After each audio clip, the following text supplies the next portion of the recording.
මෙරටේ බොහෝ දේවල් පිළිබඳ අප බලා සිටියා.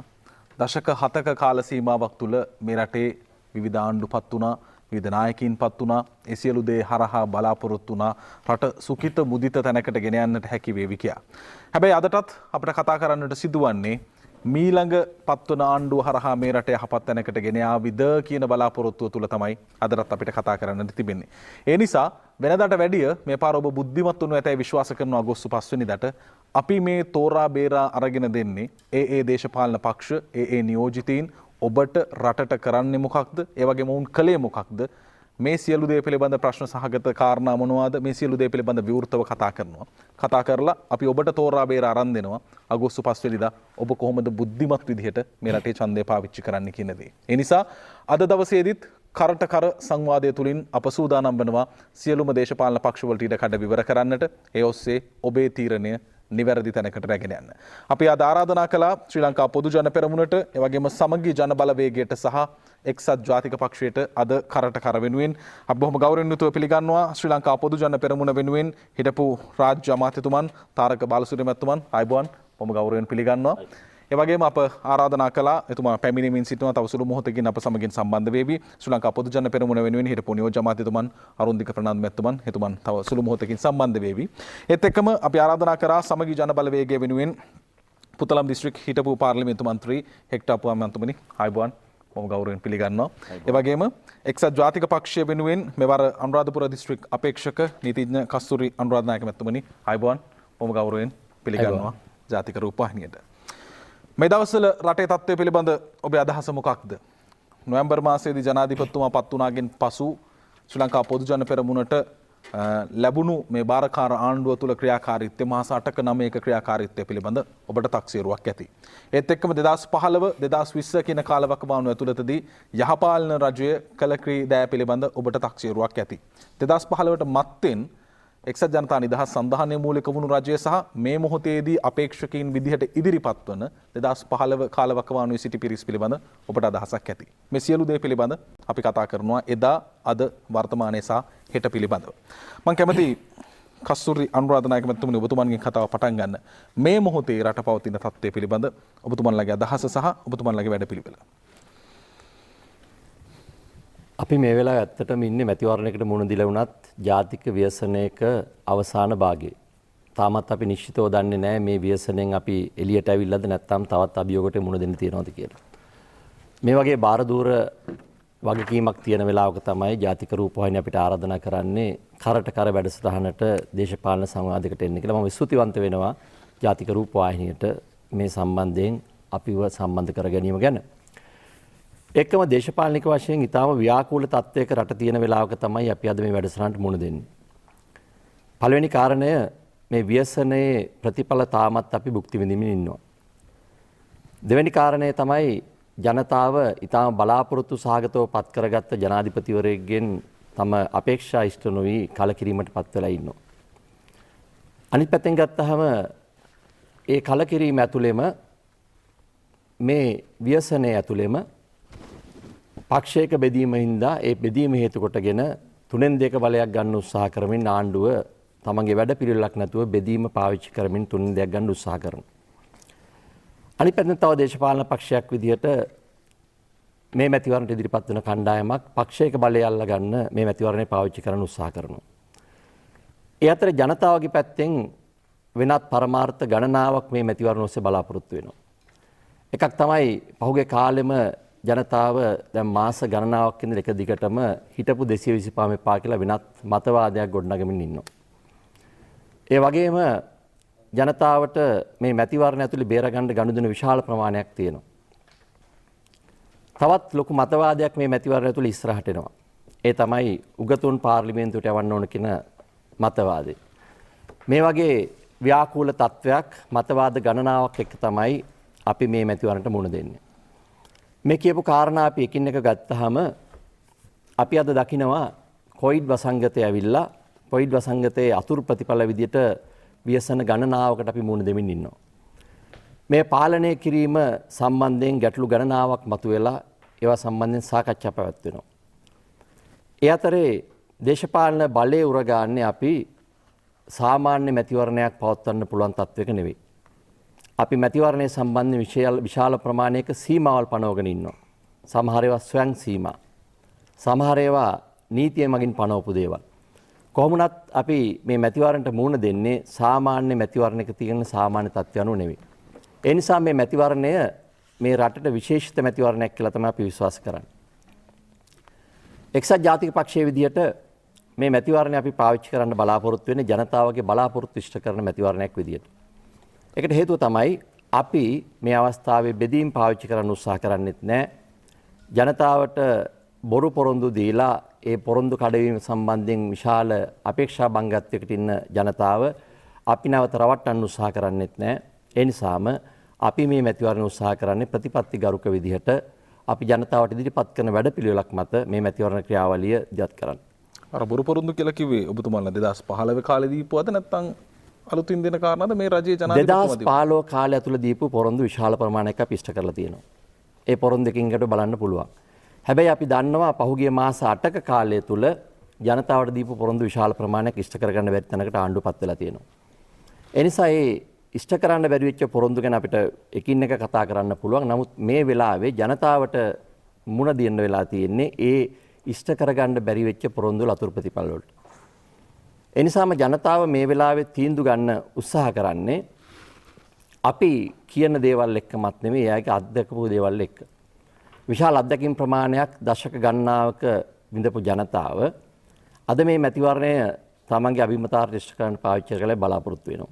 ඒකට හේතුව තමයි මම එක ප්‍රශ්නයක් ඔබතුමාගෙන් අහන්න. ආසන්නතම ඔබතුමාලගේ පාලන තන්ත්‍රය ගත්තාම ගමට යන්න පුළුවන් තත්ත්වයක් තියෙනවද පොරොන්දු ඉෂ්ට කරා කියන කාරණෙත් එක්ක? මම කියන්නේ ඔබතුමාලා අලුත් වැඩපිළිවෙලක් ඉදිරිපත් කරන්නේ පෙර තිබුණු තත්ත්වය පිළිබඳ ජනතාවට සාර්ථකත්වයක සහතිකයක් දීලාද? අපි සහතිකය දීලා තියෙනවා වගේ ඔප්පු කරලා පෙන්නලා තියෙනවා. අපි කියපු දේවල් මැතිවරණ කාලය තුල ඔප්පු කරලා පෙන්නපු පක්ෂයක්. අපිට කිසිම ප්‍රශ්නයක් තිබුණේ නැහැ අපි පොරොන්දු ඉෂ්ට කළා කියලා. අපි පොරොන්දු ඉෂ්ට කරලා ජනතාවගේ බලාපොරොත්තු ඉෂ්ට කරලා තමයි අපි මේ අවස්ථාවේ මේ මැතිවරණයේදී මුහුණ දෙන්නේ. ඒ නිසාම අපිට පුළුවන් වෙලා තියෙනවා අපි කියපු දේවල් කරපු පක්ෂයක් විදිහට අනාගතයේ කරන දේවල් සම්බන්ධව බොහොම පැහැදිලි වැඩපිළිවෙලක් ජනතාවට ඉදිරිපත් කරන්න. ඒ නිසා අපිට කිසි සැකයක් නැහැ අපි ඉදිරිපත් කරන වැඩපිළිවෙල ගැන. ඒ වගේම කිසි සැකයක් නැහැ අපිට පහුගිය කාලේ මාස 8ක කාලේ ජනතාව අත්විඳපු දුෂ්කරතාවත් එක්ක මේ මැතිවරණයේදී එක්සත් ජාතික පක්ෂය පිළිබඳව සාධාරණ තීන්දුවක් ගනී කියලා. දැන් මේ මොහොතේදී ඔබතුමාලගේ ප්‍රතිපත්ති ප්‍රකාශන ඉදි දක්වලා තියෙනවද? මොකද්ද වැඩපිළිවෙල ඉදිරිය වෙන්නේ? අපි මේ වෙනකොට ප්‍රතිපත්ති ප්‍රකාශ සකස් කරමින් ඉන්නවා. අපි ප්‍රතිපත්ති ප්‍රකාශ එළි දක්වනවා. එළි දැක්වෙන් පස්සේ අපිට පුළුවන් ජනතාවත් එක්ක අපි කරන ගනුදෙනුව පිළිබඳව තීන්දුව කරගන්න. ඔබතුමාලගේ නායකයා විදිහට රනිල් වික්‍රමසිංහ මහත්තයා ඉන්නකොට යම් ආකාරයකින් පොරොන්දු කඩ කරා කියලා ලේබලයක් ඔහු ඉදිරිය ඇලවෙන්නේ නැද්ද? ඉදිරි පාලනේ පෙර පැවති පාලනෙත් එක්ක? රනිල් වික්‍රමසිංහ පොරොන්දු කඩ කරලා නැහැ. ඒ වගේම එක්සත් ජාතික පක්ෂේ පොරොන්දු කඩ කරලත් නැහැ. ඒ නිසා අපිට බොහොම පැහැදිලිව එක්සත් ජාතික පක්ෂයේ විදිහට අපි ජනතාවට වැඩ කළ පක්ෂයක් විදිහට ජනතාවගේ පොරොන්දු ඉෂ්ට කරපු පක්ෂයක් විදිහට ඒ වගේම ජනතාවට පැහැදිලි පැලවඩපලක් ඉදිරිපත් කරන පක්ෂයක් විදිහට මේ මැතිවරණයට සාර්ථකව මුහුණ දෙන්න පුළුවන් කියලා අපි විශ්වාස කරනවා. කොරෝනා වෛරසය පිළිබඳ ඔබතුමා යම් ආකාරයක කතිකාවක් ගෙන ගියා. සාකච්ඡා පැවැත්වෙනවා ගැටලු සහගත තත්ත්වයන් හා සම්බන්ධයෙන්. සාර්ථකව පාලනය කරා කියන සහතිකය දෙන්න කැමති නැද්ද රජයට? මේ සහතිකය අපිටම ලියා ගන්න ඕන සහතිකයක්නේ. රජය කියන්නේත් අපිමයි. මොකද නිදහස් අධ්‍යාපනයත් එක්ක නිදහස් සෞඛ්‍ය සේවයක් එක්ක බොහෝ කාලයක් වර්ධනය වෙච්ච රටක අපි සාමූහික ගත්ත ප්‍රයත්නයක ප්‍රතිඵලයක් විදිහට තමයි කොරෝනා පාලනය කරන්නේ. රජය තමන්ගේ කාර්යය කළා. විපක්ෂයේ විදිහට අපි ඒකට සම්පූර්ණයෙන්ම සහයෝගය දුන්නා කොරෝනා වර්ධනය සම්බන්ධයෙන්. ඒ වගේම අපි රජය විපක්ෂය දේශපාලන පක්ෂ මේ සම්බන්ධයෙන් කටයුතු කරන අතරේ සෞඛ්‍ය සේවයේ දැවැන්ත කාර්යභාරයක් ඉෂ්ට කළා. ඒකම හමුදාව දැවැන්ත කාර්යභාරයක් ඉෂ්ට කළා. ඒ වගේම ඊටත් අමතරව මහජනතාව පොදුවේ මේ වසංගතයේදී තමන්ගේ කොටස ඉටු කරමින් ජනතාවාදීව කටයුතු කළා. ඒ නිසා මේක කාටවත් අයිතිය ලියා ගන්න පුළුවන් කාරණයක් නෙවෙයි. අපි සාමූහික ප්‍රයත්නයක්. අනිත් පැත්තට ගත්තාම මම කියපු කාරණේ නිදහස් අධ්‍යාපනයත් එක්ක නිදහස් සෞඛ්‍ය සේවයත් එක්ක මේ රට මේ වසංගතයට මුහුණ දෙන්න පුළුවන් තත්ත්වයට අපි වර්ධනය වෙලා හිටියා. අපිට දුෂ්කරතා තිබුණා ප්‍රශ්න තිබුණා. නමුත් සාමූහිකව මම විශ්වාස කරන්නේ හැම පුරවැසියෙක්ම මේ අවස්ථාවේදී තම වගකීමෙන් කටයුතු කරලා මේ අවස්ථාවට මුහුණ දුන්නා කියලා. අර මෙහෙවීම පිළිබඳ රජයට පොඩිවත් සහනයක් දෙන්න කැමති නැහැ. අර ඔබතුමාලට නිරන්තරයෙන් චෝදනාවක් එල්ල කරනවා හරි කුහකයි මේ ඇයි මේ රජයට මේක දෙන්නේ නැත්තේ කියන කාරණේ. කුහක වෙන්නේ තනියම ගන්න යන එක දෙන්න යන එක නෙවෙයි. මේක තනියම ගන්න යනවා නම් ගෞරවය කවුරුත් ඒගොල්ලන් කුහකයි. මම කතා කළේ අපි කවුරුත් මේකට මහන්සි වුණා දායක වුණා කියලා. රජයේ වගකීම රජය කළා. විපක්ෂයේ වගකීම විපක්ෂය කළා. ඒකම ජනතාවගේ වගකීම ජනතාව කළා. ඒ අතරේ කුලක විදියට ගත්තාම සෞඛ්‍ය සේවය තමන්ගේ වගකීම කරා. හමුදාව තමන්ගේ වගකීම, රජයේ වගකීම තමයි මේක මෙහෙවන එක. මේකට නායකත්වය දෙන එක. අපි ඒක කොයිලාවකත් නැහැ කියන්නේ නැහැ. හැබැයි අපි හැම කෙනෙක්ම සාමූහික වගකීමක් විදියට මේක ඉෂ්ට කළා වගේම අපි සාමූහිකව මෙහි ගෞරවයත් බෙදා දිය යුතුයි. එහෙම නැතුව පහුගිය කාලෙක අපි යුද්ධය ජයග්‍රහණය කරපුවම යුද්ධයේ වගකීම තනියම ගන්න හදනවා.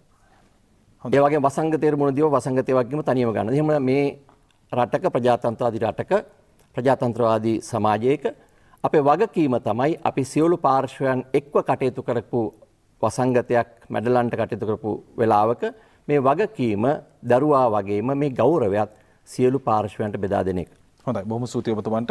ඒ වගේම අරුන්දික ප්‍රනාන්දු හිටපු නියෝජ්‍ය අමාත්‍යතුමත් පැමිණ සිටිනවා. අයිබෝන් බොහොම ගෞරවයෙන් පිළිගන්නවා. ඔබතුමාට තමයි අවස්ථාව තියෙන්නේ.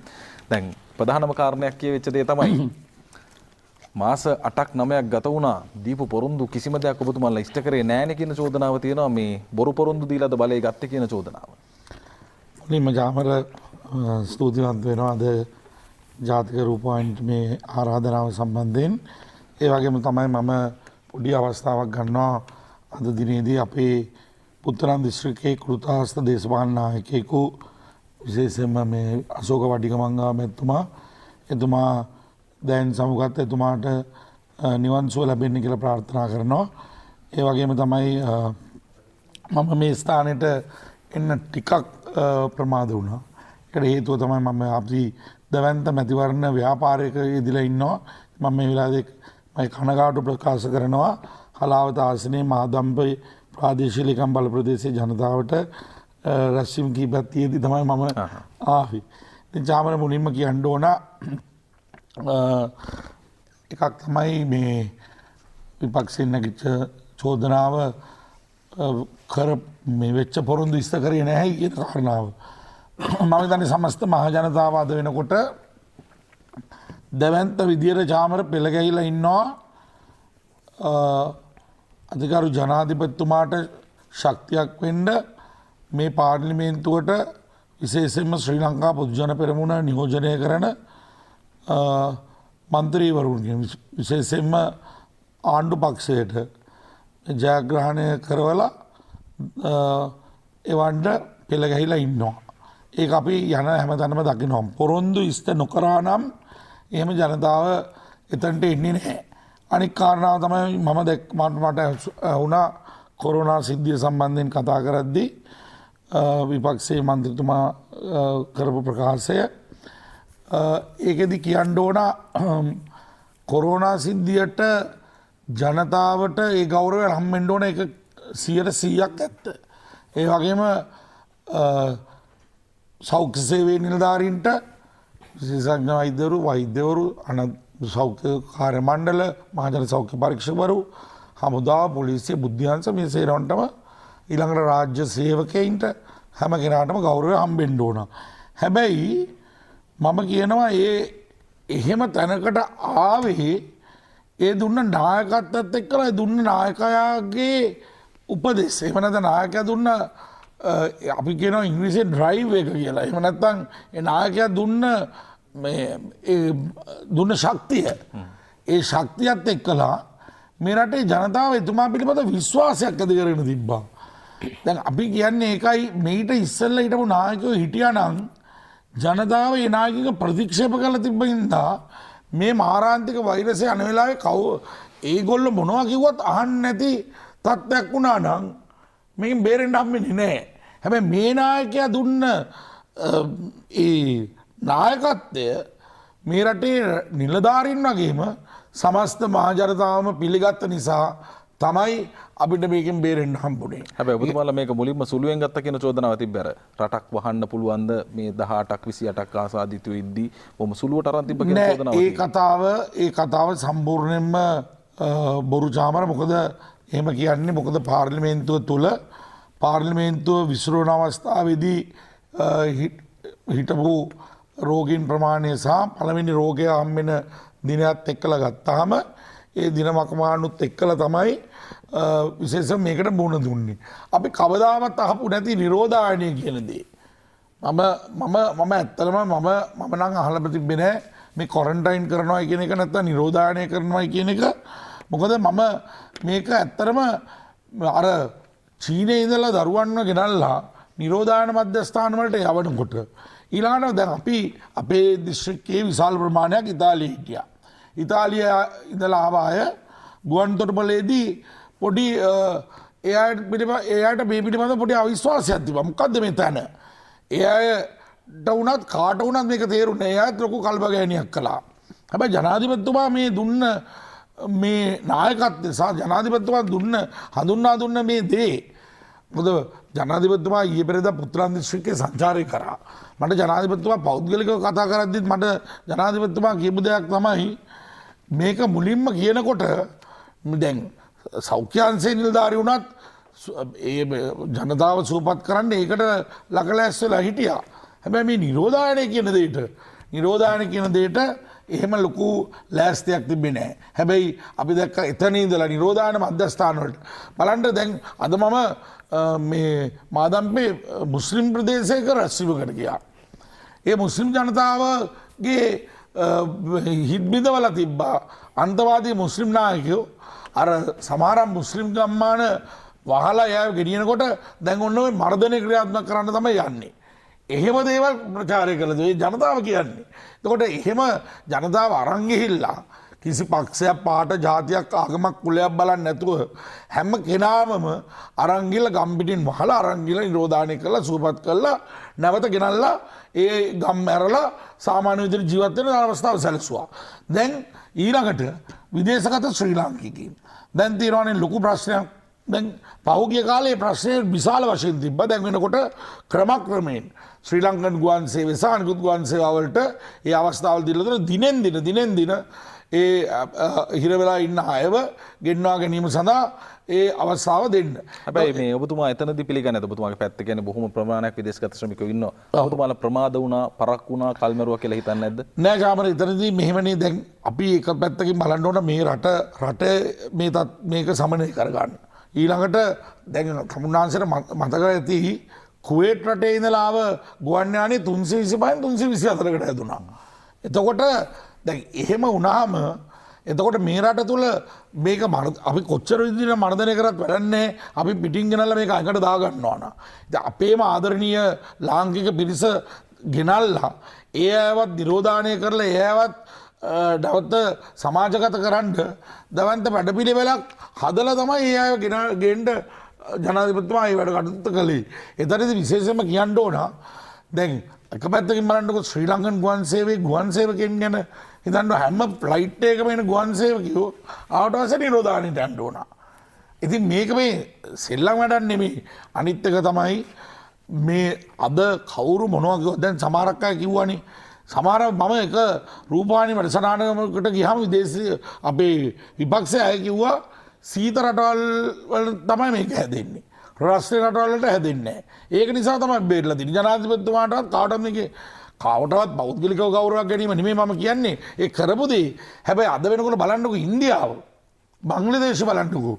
දැන් අලුත්ම වාර්තා අනුව මාලදීවෙන උනත් මාලදීවුනේ විශාල වශයෙන් ඒ පිරිස ඉන්නවා. සමහරක් රටවල් ඇත්ත තොරතුරු හංගනවා මොකද සංචාරක කර්මාන්තයට බලපෑමක් අනාගතේ සිද්ධ වෙන හින්දා. අපි අද කවුරු මොනවා කිව්වත් මේ අපේ සමගය ආසන්න රටවල් වලත් අද වෙනකොට 17000 මැරෙනවානේ. ඇම්බියුලන්ස් ඇතුලේ මිනිස්සු මැරෙනවානේ ඉන්දියාවේ. ඉස්පිරිතාල වලට ගාවට ගියාම ඉස්පිරිතාල වලට ඇතුළට ගන්නෙ නෑනේ. ඒක නිසා සමස්ත ජනතාවම දන්නවා මේ නායකයා දැවන්ත ආදර්ශයක් දුන්න නායකත්වයක් දුන්නයි කියලා මේ මාරාන්තික වෛරසයෙන් ලක්ෂ සංඛ්‍යාත මිනිස්සු ලෝකෙ මැරෙද්දී බේර ගන්න. හොඳයි අවසන් කරමු. බොහොම ස්තුතියි ඔබතුමන්ට. හෙක්ටප්පුවාම එතුමනි ඔබතුමත් ඒ ප්‍රදේශයේම නියෝජනය කරන කෙනෙක් අර සුළු ජාතීන් සම්බන්ධයෙන් කතා කරුණා. හැබැයි ආණ්ඩුව සම්බන්ධයෙන් කතා කරන විටදී යම් ආකාරයකින් සුළු ජාතීන්ට අකටයුතුකම් කරා කියන පැත්ත කාරණේ ඔබතුමන්ලා පැත්තෙන් චෝදනාවක් වුණා. විදේශගත ශ්‍රමිකයෝ පැත්ත කතා කළා. ආණ්ඩුව කියන කතාව ඇත්තද මේ කියන කාරණේ? පළමුවෙන්ම ස්තුතිවන්ත වෙනවා ජාතික රූපවාහිනියට අද දවසේදී මේ වැඩසටහනට අපිව කැඳවා ගැනීම සම්බන්ධව. ඒ වගේම මම හිතන්නේ අපේ අරුන්දික මන්ත්‍රීතුමා පටන් ගත්ත තැනින් මට පටන් ගන්න තියෙනවා. මොකද විශේෂයෙන්ම මේ වෙලාවේ සිහිපත් කළ යුතුම දේශපාලන නායකයෙක් හැටියට අප දකිනවා අශෝක වඩිගමංගා මැතිතුමා. එතුමා දුන්න විශේෂ ආදර්ශයක් කියන්න ඕන මේ රටට. ඒ කියලා පටන් ගමු මොකද අපි දේශපාලකයන් හැටියට ඒ ආදර්ශේ කොතනකවත් දීලා නැහැ. එතුමා මෙදාපාර දේශපාලනයට එහෙම නැත්නම් ඡන්දෙ ඉල්ලන්න ආවේ කිසිම සතයක් අතේ නැතුව. ඒක එතන තියෙන වැදගත්කම. එතකොට එතුමාගේ ඉදිරිපත් වීම බලන්න කොච්චරද කියලා. සාමාන්‍ය ප්‍රයිස්වා මැතිවරණයට කවුරු හරි එන්න කිව්වොත් එන්නේ නැහැ. එයාට බෑ කියලා මේ විදිහට. නමුත් එතුමාට ලොකු එතුමා කිව්වේ මට ජනතාව ගැන විශ්වාසය තියෙනවා. මේ විශ්වාසයෙන් එතුමා ඇවිල්ලා මුළු ජනතාව පුංචි කාලයකදී ලොකු ඒක රාශි කිරීමක් කරගෙන අවසානයේ අපි සියලු දෙනාටම එතුමාම අහිමි වුණා. ජනතාවට විතරක් නෙවෙයි අපිටත් අහිමි වුණා. ලොකු පාඩම් රාශියක් අපිට කියලා දීලා. ඒ නිසා එතුමාට විශේෂයෙන්ම නිවන් සුව ප්‍රාර්ථනා කරනවා මේ අවස්ථාවේදී. මගේ මම ගෝලයක් හැටියට මම එතුමාගෙන් ඉගෙන ගත්ත දේවලුත් එක්ක දැන් ගොඩාක් දේවල් කියන්න පුළුවන්. හැබැයි මොනවා කිව්වත් අද කඩවුණු පොරොන්දුව චිත්‍රපටිය බල බල තමයි ජනතාව ඉන්නේ. ජනතාවට ප්‍රශ්න රාශියක් තියෙනවා. මේ ප්‍රශ්න රාශියේ සම්පූර්ණ වගකීම තියෙන්නේ ආණ්ඩුවට. ඒ වගේම නව තිගරු ජනාධිපතිතුමාට. දැන් මේ මොන කතන්දර අපි ගෙතුවත් අද මේ මහ පොළොවේ ජීවත් වෙන අපේ ගම්වල ජීවත් වෙන අහිංසක ජනතාව කොහොමද ජීවත් වෙන්නේ? ඒගොල්ලෝ ජීවත් වෙන විදිය බලන්න. ඒගොල්ලන්ට කන්න අඳින්න යන වියදම් බලන්න කොච්චරද කියලා. ඒගොල්ලන්ට තෙල් ටිකට යන වියදම් කොච්චරද? ඒගොල්ලන්ට බෙහෙත් ටිකට යන වියදම් කොච්චරද? ඒ විතරක් නෙමෙයි. ඒගොල්ලන්ගේ අද ව්‍යාපාර අපි දන්නවා විශ්වසනයක් වෙලා යම් ආකාරයක කඩා වැටලා තියෙනකොට රජයක් හැටියට මොනවද කරන්න හැකි වුණේ? දැන් 5000ක් දීලා 15000ක් පිටිපස්සෙන් මං කොල්ල කාලා තියෙනවා. මොකද විදුලි බිලෙන්. විදුලි බිල අරගෙන බලන්න කරලා තියෙන කාර්ය මොකක්ද කියලා. ඒතකොට මේ මෙතනදී මේ සියලු දේවල් වලින් තේරෙන්නේ ක්‍රමවත් භාවයක්. එහෙම නැත්නම් සැලසුමක්. රට කරන විදිහේ සැලස්මක් නැහැ කියලා ආණ්ඩුවේ. ඔබතුමන්ලගේ පාලනය තිබ්බනම් මීට වැඩිය ක්‍රමවත් විදිහට මේක කරනවද? නෑ මෙතන මං කියන්නේ ඒක නෙවෙයි. අපේ කාලෙද මේ කාලෙද කියන කතන්දරේ නෙවෙයි. මේ සංසන්දනයට කිව්වොත් ගොඩක් දේවල් අපිට සංසන්දනය කරන්න තියෙනවා. හැබැයි මේ සංසන්දනය තියන්න කොහොමද? ඒ තියන්නේ ඉස්සෙල්ලා අපේ කාලෙද මේ කාලෙද කියන්න කියලා නේ හැමදාම ওই කතාවනේ අපි කතා කරන්නේ. ඒ කාලෙද මේ කාලෙද කිය අපි යනවානේ. හැබැයි දැන් මෙතුමල්ලා ඔය දසංගතයේ සම්බන්ධයෙන් ගත්තු තීන්දුවන අතක ජනාධිපතිතුමා ගත්ත තීන්දුව සමහර ඒවා නිවැරදි. ඒකට එතුමාට ප්‍රශංසාව හිමි වෙන්න ඕන තැන හිමි වෙන්න ඕන. ඒක කිසි ප්‍රශ්නයක් නැහැ. ඒ වගේම ත්‍රිවිධ හමුදාව, පොලිසිය සහ සෞඛ්‍ය අංශ ඒ කරපු සේවාවල් සහ ජනතාව තමුන් කැපවීම තාමත් වැදගත් මෙතන. ප්‍රශ්නේ තියෙන්නේ ඒ කොවිඩ් සංගතයත් එක්ක ආපු ප්‍රශ්නේ පැත්තක තියන්න. ඒක එක කාරණාවක්. හැබැයි ඒ කාරණාවට මේ හැමදේම රිංගවගෙන ඒකෙන් බේරෙන්න රටේ කටයුතු කරනවා නම් ඒක ආණ්ඩුවක් කරන්න තියෙන එකක් නෙවෙයි. ඒක සාමාන්‍ය සිල්ලර කඩේකට කරන්න පුළුවන් වැඩක්. ඒ නිසා ආණ්ඩුව කරනවා කියන එක ඒක වෙනම කතන්දරයක්. අද මොනවද ආණ්ඩුව අතල සිද්ධ වෙන්නේ? අපි ප්‍රශ්න ටික අරගෙන බලමුකෝ. අපි එකින් එක අරගෙන ගත්තොත් එහෙම. දැන් මාධ්‍ය සංදර්ශන කොච්චර සිද්ධ වෙනවද මේ රටේ? මේ මාධ්‍ය සංදර්ශන වලින් වෙන ප්‍රතිඵලය මොකද්ද ජනතාවට? ඒකනේ අපි බලන්න ඕන. ඊළඟට විශේෂයෙන්ම දැන් බලන්නකෝ නිලධාරීන්ට දීලා තියෙන තැන. නිලධාරීන්ට දීලා තියෙන අද රජයේ සේවකයාගෙන් කතා කරලා අහන්නකෝ බලන්න. මම පොලිසිය නිලධාරීන්ගෙන් සමහර අය කතා කරපුවා පොලිසිය නිලධාරී කියනවා අවුරුදු 55 වෙනකම් බලන් ඉන්නවා කොයි වෙලේද විශ්‍රාම යන්නේ කියලා. මොකද ඒ අයට ඇත්තටම ඒ අයට හැඟීමක් නැහැ. එහෙම නැත්නම් ඒ අයට විශ්වාසයක් නැහැ හෙට දවස ගැන. එහෙම නැත්නම් ඒ අයට තමුන්ගේ රැකියාව ගැන සතුටක් නැහැ. මේ ප්‍රශ්න ගොඩක් තියෙනවා මේකේ. ඒතර මෙතන ප්‍රශ්නේ තියෙන්නේ ජනතාව පීඩාවට පත් කරලා අපි මොනතරම් කතන්දර ගෙතුවත් මොනතරම් කතා කිව්වත් වැඩක් නැහැ. ජනතාව පීඩාවට පත් වෙනවා. අපි දැන් මැතිවරණ කාලේ අපි මැතිවරණය කරද්දී අපි එක එක ක්‍රියාදාමයන් කරනවා මැතිවරණ කටයුතු වලදී. රැස්වීම් වලට ඒකරාශී කරගන්න, රැස්වීම් සංවිධානය කරන්න එක එක ක්‍රියාදාමයන් කරපුවාම ජනතාව අපිත් එක්ක එකතු වෙන්න පුළුවන්. හැබැයි ඒ ජනතාව අපිත් එක්ක එකතු වෙලා කියන කාරණාවම ජනතාව කරන්නේ නැහැ. එහෙම දෙයක් නැහැ. අද මේ වෙනකොට රටේ ජනතාව ඉන්නේ කොතනද කියන එක සමහර අයට අඳුර ගන්න බෑ. අපේ පක්ෂය අය වෙන්න පුළුවන්, මෙතුමන්ලාගේ පක්ෂය අය වෙන්න පුළුවන්. රැස්වීම වලට ඇවිල්ලා යම් විදිහක කතිකාව කියදුනහම කියන කතන්දරයි සමස්තයක්කටයි රටයි කියපුවම මේක දෙකක්. මේ දෙක හඳුනා ගන්න ඕන. ඒ නිසා පැහැදිලිව මෙතුමන්ලා අපේ අවුරුදු 4මාර කාලේ වැරදි තිබුණා. පැහැදිලිව වැරදි තිබුණා. ඒ අඩුපාඩු තිබුණා. ඒ නිසා තමයි අපි සම්මග ජන බලවේගය හැදුවේ. හදලා අපි ඉස්සරහට ඇවිල්ලා තියෙන වැඩ කටයුතු වල. හැබැයි මෙතනදී ආණ්ඩුව පැහැදිලිව දැනගන්න ඕන ආණ්ඩුව අසාර්ථකයි. ඒක මේ ගෝලීය වසංගතයක් හින්දා වෙච්ච දෙයක්ද නැත්නම් ඇත්තටම සබය ආර්ථිකීය අකාර්යක්ෂමතාවයක්ද? නෑ. ඒක සම්පූර්ණ අකාර්යක්ෂමතාවය. ඒක වෙන කිසි දෙයක් කියන්න දෙයක් නෑ. අද මේ එය අතර තියෙන සම්බන්ධතාවය, එය ගොඩනගලා තියෙන ක්‍රමවේද මේ සියල්ල එක එක අරගෙන බැලුවොත් ඒක ආණ්ඩුව ෆේල් කියලා තමයි කියන්න පුළුවන්. එතනදී එහෙම නැතුව වසංගතය සම්බන්ධයෙන් අපි ඔක්කොම දෙනා එකතු වුණානේ. කවුරුත් ආණ්ඩුවට ප්‍රශ්නයක් ඇති කරේ නැහැනේ. අපි හැම දෙනාම ආණ්ඩුවට සහයෝගය දෙන්න 100%ක් අපි සූදානම්ෙන් අවශ්‍ය වැඩ කටයුතු කරා. කවුරුත් ඒකට බාධා කරේ නැහැ. ඒ විතරක් නෙමෙයි අපි ඉල්ලුවානේ පාර්ලිමේන්තුව අපි ඉස්සරහට ගෙනිල්ලා මේ ඉස්සෙල්ලාම රටේ ආර්ථික ප්‍රශ්න ටික විසඳගමු කියලා. ඉතින් මෙතුමන්ලා කැමති වුණේ නැහැ නේකට. මෙතුමන්ලා කිව්වේ නෑ ඒව විසඳන්න බෑ. අපිට ඕනේ 3/2 බලයක්. අපිට ඕන ස්වාධීන කමිෂන් ටික සම්පූර්ණ ඉවර කරලා දාන්න. අපිට ඕනේ මේකේ ඒකාධිපති පාලනයක් කරන්න. එහෙම නැතුව මේ රට කරන්න බෑ. එහෙම නෙමෙයි මෙතුමන්ලා කිව්වේ. අපි කිව්වේ එවෙලිල්ලා සිටි අපි කාලෙ දෙන්න. අපි ඔක්කොම දෙනා එකතු වෙලා අපි ප්‍රශ්න ටික විසඳගමු. විසඳගෙන ඉවර වෙලා ඊට පස්සේ අපි ඡන්දය තියලා අවශ්‍ය දේවල් ටික කරමු. හැබැයි දැන් මොකද සිද්ධ වෙන්නේ? දැන් මේ වෙනකොට රටේ ජනතාවගෙන් හරියට කතා කරලා ඇහුවොත් ජනතාව කියයි මොකද සිද්ධ වෙලා තියෙන්නේ කියලා. අද රටේ ඉන්න කම්කරුවගේ ඉඳලා අපේ ත්‍රිවිල් එක පදවන සහෝදරයාගේ ඉඳලා රටේ සමහර සුළු ව්‍යාපාර කරන අය, ස්වයං රැකියා කරන අය, මධ්‍යම මහ පරිමාණ සියලු ව්‍යාපාර කරන අය මේ සියලු දෙනාගේ විශ්වාසය බිඳිලා මොනවද හෙට දවසේ අපි ගන්න පියවරවල් මොනවද අපි කරන්න කියන්නේ. බැංකුව වෙන්න පුළුවන්, මුල්‍ය අනිකුත් ආයතන වෙන්න පුළුවන්. මේ සියලු දේවල් අරගෙන සිල්ලර් බඩු කඩේ ඉඳලා අද ජනතාවට ප්‍රශ්නයක්. ඇත්ත හැබැයි මේ ඔබතුමා කරන ඉල්ලීම සාධාරණද කියලා හිතෙනවා. මොකද අර ඇෆ්ගනිස්තානයටත් වඩා පහළ ආර්ථිකයක් බාර දීලා මාස 8ක් ඇතුළත ආශ්චර්යයක් බලාපොරොත්තු වීම සාධාරණද? හොඳ කතාවක් ඇහුවා. හොඳ කතාව ඔබතුමා ඇහුවේ. ඕක නෙමෙයි වේදිකාවේ කිව්වේ. වේදිකාවේ කිව්වේ කතාව කිව්වේ නෑනේ. වේදිකාවේ කිව්වා නම් ඒ දවස්වල වේදිකාවේ නැගලා මෙහෙමයි අපිට හම්බෙන්න මේ වගේ රටක් ඒ රට හම්බ වුණාම අපිට අවුරුදු 5ක් විතර යනවා මේ රට හදලා ඔබතුමාලට කන්න දෙන්න. එතකම් පොඩ්ඩක් ඉවසගෙන ඉන්න. අපි එතකම් ඔබතුමාලට කන්න දෙන්න හම්බෙන්නෙත් නැහැ, අඳින්න දෙන්න හම්බෙන්නෙත් නැහැ, තෙල් ටික ගහන්න දෙන්න හම්බෙන්නෙත් නැහැ, ව්‍යාපාර කරන්න දෙන්න හම්බෙන්නෙත් නැහැ. මේ සියල්ලම අපිට බෑ. අපිට පොඩ්ඩක් කාලෙ දෙන්න අපි එතකොට මේක හදලා දෙන්නම් කියලා. එහෙම කිව්වනම් ප්‍රශ්නයක් නැහැ වේදිකාවේ. මං කියන්නේ. වේදිකාවේ පුළුවන් තරම් අනිත් පැත්ත පට්ට ගහලා කියන්න තියෙන දේවල් කියලා ඊට පස්සේ ආවිල්ලා දැන් කියනවා නම් අපිට මෙහෙම එකක් දුන්නේ දැන් අපි කොහොමද දෙන්නේ මේක කරන්න කියලා කියනවා නම් හොඳයි.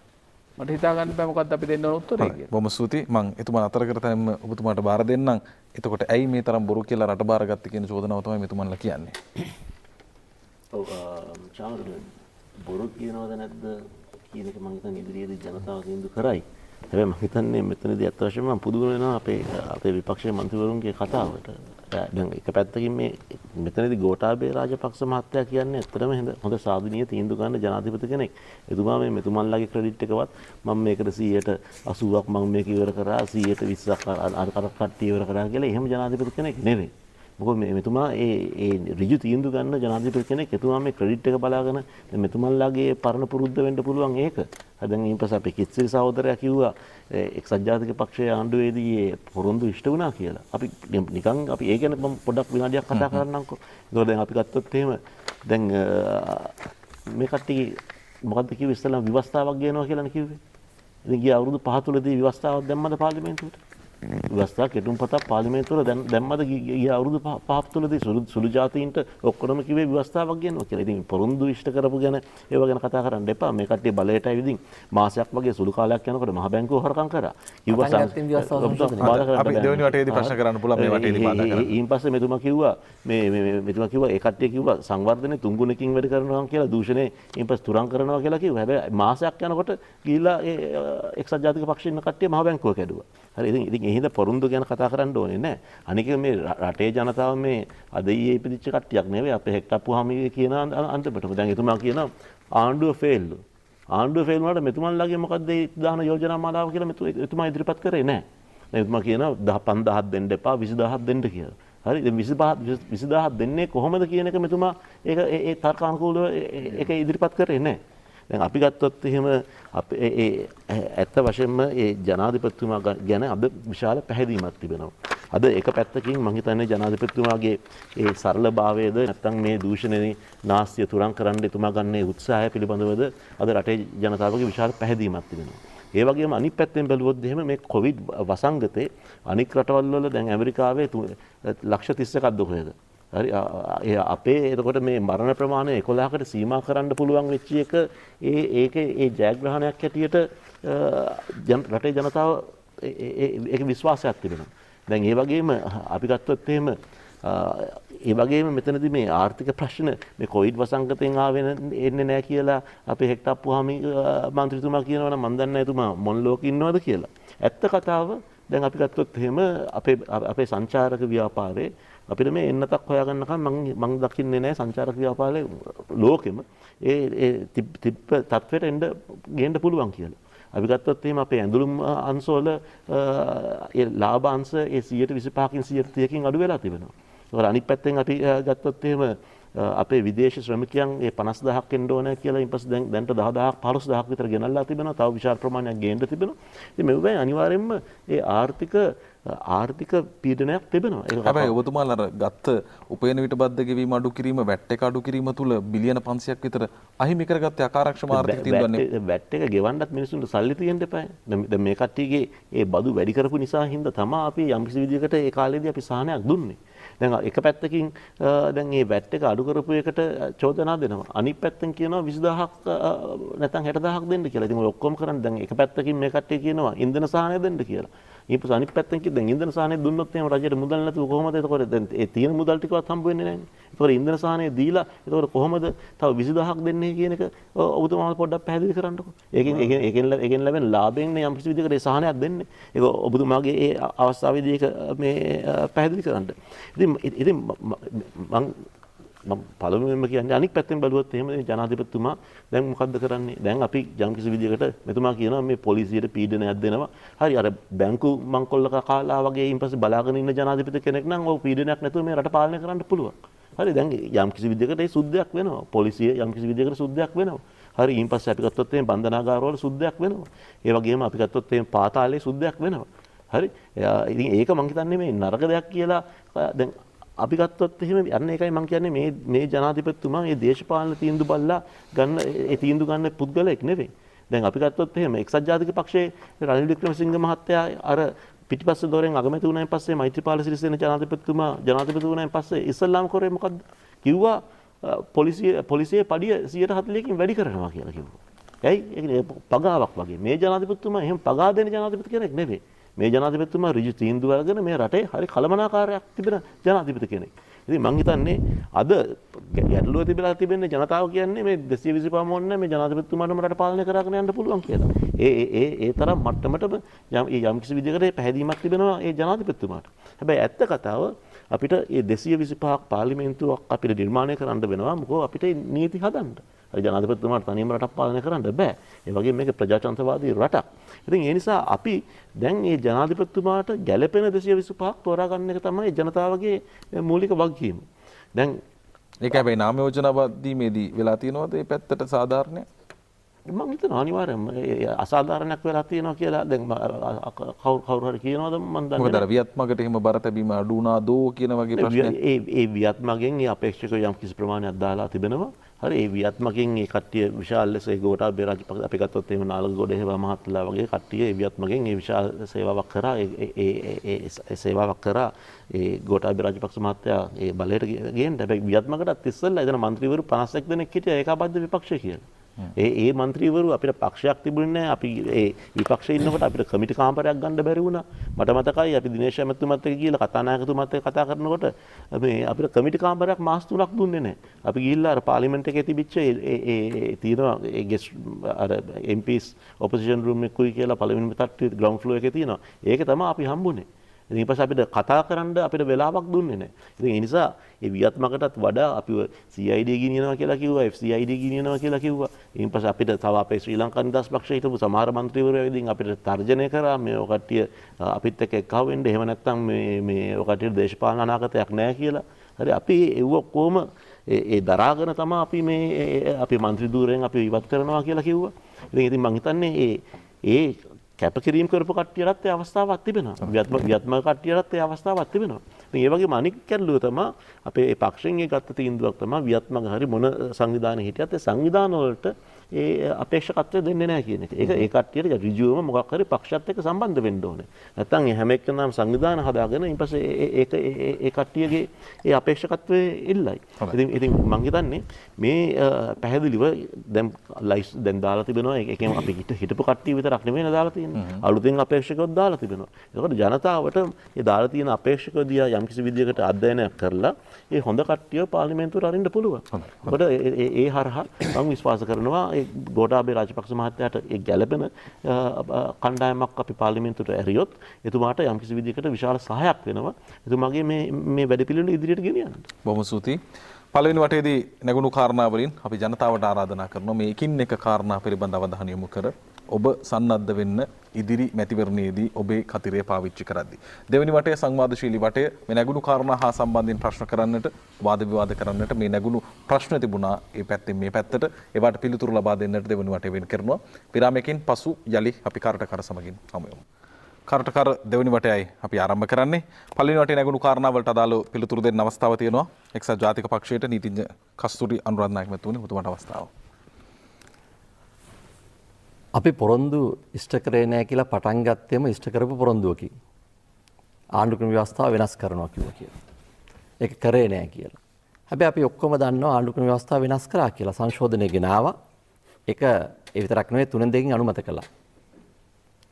ඒ වෙනස් කරපු ආණ්ඩුක්‍රම ව්‍යවස්ථාවත් එක්ක තමයි අපි අද ඉන්නේ. මේක නැහැ කියලා කියන්න බෑ මේක අපි කරා. ප්‍රශ්න අහන්න පුළුවන්. ප්‍රශ්නේ අලුත් ව්‍යවස්ථාවක් ගේනවා කියලා. අඩුම ගානේ ඔබතුමාලා කෙටුම්පතක්වත් දුන්නේ නැද්ද පාර්ලිමේන්තුවට? අලුත් ව්‍යවස්ථාවක් ගේනවට වැඩි අපි කිව්වේ ආණ්ඩුක්‍රම ව්‍යවස්ථාව වෙනස් කරලා ඒකේ පදනම හදනවා කියලා ඒක හදලා ඉවරයි. අපි ව්‍යවස්ථාවක අවශ්‍ය කාරණා ටික කරා. ස්වාධීන කොමිෂන් සභාව ගෙනාවා. හැබැයි ඊට පස්සේ ජනාධිපතිවරයා වෙනත් ක්‍රියාමාර්ග ගත් හින්දා අපිට පොදු මතයකට එන්න බැරි වුණා. නෑ ලාල් විජයනායක කමිටුවක් සකස් කරලා ඔබතුමාලා වැඩපිළිවෙලක් දියත් කරන්න ඒකට මොකද උනේ කියන අපිට කරන්න බැරි වෙච්ච කාරණා තිබුණා. මොකද අපි පත් කරපු ජනාධිපතිවරයා වැඩ කරන්න ගත්ත වෙනත් ක්‍රමයකට. එතකොට අපිට ව්‍යවස්ථාව ගේනවා කියලා අපි පළවෙනි කාරණේ ඉෂ්ට කළ ඉවරයි දින 100 ඇතුළෙම. දින 100 ඇතුළෙම අපි කිව්වා ව්‍යවස්ථාව වෙනස් කරනවා කියලා. අපි ව්‍යවස්ථාව වෙනස් කරා. අලුත් ව්‍යවස්ථාව ගේන එකට අපි ගොඩක් කල් උත්සාහ කරා. ඒක අපි විතරක් නෙමෙයි චන්ද්‍රිකා වණ්ඩාරනායක මැතිණ අලුත් ව්‍යවස්ථාවක් ගේනවා කිව්වා. ඊට පස්සේ දෙවරාවක් නැවත ව්‍යවස්ථාව ගේනවා කියලා කිව්වා. එතකොට ජනාධිපති ක්‍රමය වෙනස් කරනවා කියලා මහින්ද රාජපක්ෂ මහත්තයා දෙපාරක් ආවා. හැබැයි අපහසුතාව තියෙන එක තිබ්බා. නමුත් අපි එක දෙයක් බොහොම පැහැදිලිවයි මොකද්ද කරපු දේ. අපි 13 වෙනි කියන්න බලන්න.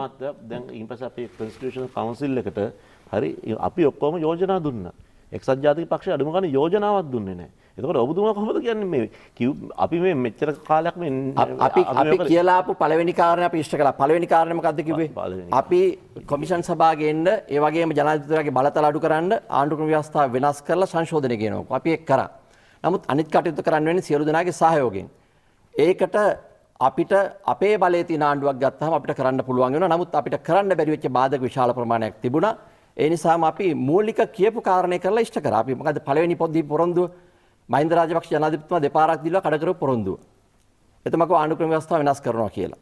ඒකම ජනාධිපතිතුමා බලතල අඩු කරනවා කියලා කිව්වා. හැබැයි ඒ පොරොන්දුව ඉෂ්ට කරන්න බැරි වෙච්ච හින්දාම අපි දීපු පළවෙනි පොරොන්දුව තමයි ආණ්ඩුක්‍රම ව්‍යවස්ථාව වෙනස් කරලා ජනාධිපතිතුමා බලතල අඩු කරනවා කියප එක. ඒ කාරණේ අපි 100%ක්ම ඉෂ්ට කරලා තියෙනවා. එතකොට අපිට අහිමි වෙච්ච කාරණා තියෙන්න පුළුවන්. හැබැයි ඒ කාරණා අහිමි වෙන්නේ වෙන කාරණයක් නිසා නෙවෙයි දේශපාලන න්‍යාය පත්‍ර අනිත් අය වෙනස් කරන නිසා. රටේ පොදුවේ කාරණයක් තිබුණා අපිට කරන්න ඉෂ්ට කරන්න අපිට බොහොම කාලයක් කල්පනා කරපු ඒ වගේම පොරොන්දු කඩ කරපු පාර්ලිමේන්තුවේ බලය ජනාධිපතිතුමා හිටිය විධායකයෙක් හරි හැබැයි පාර්ලිමේන්තුවේ බලය ඔබතුමාලට තිබ්බනේ. පාර්ලිමේන්තුවේ සුළුතර බලයකින් ව්‍යවස්ථාව වෙනස් කරන්න පුළුවන් දේවල් ටික අපි කරලා බලය නෙමෙයි තමුන්නාන්සලාට පාර්ලිමේන්තුව තුළ දැවැන්ත බලයක් තිබ්බා. දැවැන්ත බලය තිබිලා තමයි අපි දින 100 ඇතුළත ආණ්ඩුක්‍රම ව්‍යවස්ථාවේ බලය අරගෙන වෙනස් කරන්නේ. දින 100 දැවැන්ත බලයක් මේගොල්ලෝ කියන්නේ මේ ඔක්කොම එකතු වෙලා තමයි දින 100 දැවැන්ත බලයක් තමයි අපි ආණ්ඩුක්‍රම ව්‍යවස්ථාව වෙනස් කරන්නේ. මේ ආන්නේ එක නෙමෙයි. මේ ආන්නේ ඒකට මහින්ද රාජපක්ෂ මහත්තයත් ඔයාලට සහයෝගය දුන්නා. වෙන කවුරුවත් නොකරපු කරන්න බැරි වෙච්ච මෙතුමා මේ අහන්නේ ඔබතුමාලා ලොකුවට කතා කළා නව ආණ්ඩුක්‍රම ව්‍යවස්ථාවක් ගැන. හොඳයි. ඒක ගැනයි මේ අහන්නේ. ඒක කරේ නව ආණ්ඩුක්‍රම ව්‍යවස්ථාවක් ගේන්න අපිට සංශෝධනයෙන් තොර අලුත් ව්‍යවස්ථාවක් ගෙනීම අලුත් ව්‍යවස්ථාවක් ගේන්න තමයි මේ සැරේ බලය ඉල්ලන්නේ. මොකද අලුත් ව්‍යවස්ථාවක් ඕනේ කියලා අපි විශ්වාස කරනවා. ඒ විශ්වාස කරන අලුත් ව්‍යවස්ථාවට සහයෝගය ලැබුණේ නැහැ අපිට. ඉතින් ඒ නිසාම ගියවුරුදු තමයි අපි කෙටුම් පැත්තක් සංශෝධනයෙන් වගේ සතුටු වෙලා සංශෝධනය ඇතුළේ විශාල ජයග්‍රහණ ප්‍රමාණයක් අපි ගත්තා. දැන් අභියෝගයක් වෙලා තියෙන දැන් වෙනස් කරන්න උත්සාහ කරන ස්වාධීන කොමිෂන් සභාව අපි ගෙනාවා. ඒකම ජනාධිපතිවරයාගේ බලතල අඩු කරලා ප්‍රජාතන්ත්‍රවාදී රජයක් අපි හැදුවා. දැන් හැබැයි ආපහු ලෑස්ති වෙන්නේ මොකටද? දැන් ආණ්ඩුක්‍රම ව්‍යවස්ථාව වෙනස් කරන්න කතා කරා මොනවද ඉල්ලන්නේ? ආපහු ජනාධිපතිට අයින් කරව බලතල දෙන්න කියලා 225 උසපේවා. ඒ නිසා අපි ඒකට සූදානම් නැහැ. අපි ලෑස්ති වෙන්නේ මීට වඩා ප්‍රජාතන්ත්‍රවාදී ආණ්ඩුක්‍රම ව්‍යවස්ථාවක් හදන්න මිසක් ආපහු පරණ තැනට ගිහලා ඒකාධිපති ව්‍යවස්ථාවක් හදන්න නෙවෙයි. ඒ නිසා ඒ කාරණේ සම්බන්ධයෙන් අපි පටන් ගත්ත දින 100 තුළත හැබැයි අපි කියපු කාරණේ ඉෂ්ට කළා. ඒ දින 100 ගන්නකෝ ගෝඨාභය රාජපක්ෂ ජනාධිපතිතුමාගේ. ඒ දින 100 තුළත එතුමා ඉෂ්ට කරපු පොරොන්දු මොනවද කියලා ගන්නකෝ. ඒක වඩා පැහැදිලි. අපි කියපු දේවල් අතර රාජ්‍ය සේවකගේ පඩි අපි වැඩි කළා. අපි ඉන්ධන මිල අඩු කළා. ගෑස් මිල අඩු කළා. අපි බෙහෙත් මිල අඩු කරන්න කටයුතු කළා. ඒ කියපු කාරණා ටික විශාල ප්‍රමාණයක් අපි ඒ කාලය තුළ ඉෂ්ට කළා. හැබැයි ගෝඨාභය රාජපක්ෂ ජනාධිපතිතුමා ජනාධිපතිවරණය සම්බන්ධ දීපු පොරොන්දු මොනවද ඉෂ්ට කරලා තියෙන්නේ? කස්තුරි මහත්තයා දින 100කට අපි පොරොන්දු දෙනවා කියලා අපි තියලා නැහැ. අපි දින 100කින් ඔයාලා දින 100කට පොරොන්දු දුන්නාට ගෝඨාභය මහත්තයා දින 100කට අපි කිව්වේ දින 100 තුලත් කරා කියලා. හැබැයි නමුත් දින 100 පොරොන්දුවක් දීලා නැහැ. ඔබට දින 10ක්වත් කරන්න බැරි වුණා. ඔබට දින 10වත් කරන්න බැරුණා. අපි ගමුකෝ පොරොන්දු දීපුවා. අපි දින 100න් පොරොන්දු කරනවා කියලා කියන්නේ අපි ඒක මාස 8ට ලඝු කරගත්තොත් මාස 8ට ලඝු කරගෙන මාස 8 ගන්නකෝ. දැන් මාස 8 ඇතුලේ අපි කියපු කාරණා ඔක්කොම සාක්ෂාත් කරන්න අවශ්‍ය කටයුතු කළා. මාස 6 ඇතුලේ දින 100 කියපුවත් අපි කරා. හැබැයි දින 3-4ක් කරන්න බැරුණානේ. පරිප්පු දෙනවකෝ 65ට දුන්නද? සමන් දෙනවකෝ 100ට දුන්නද? ලීසින් සහන දෙනවකෝ ඒක දෙන්න පුළුවන් වුණාද? දුන්නේ නැද්ද? දෙන්න බැරුව ගියා. කොහෙද දුන්නේ? මොකද දුන්නේ නැද්ද? අද කොයි? දවස් කීයකට අද දුන්නේ? කතා කරන්නේ.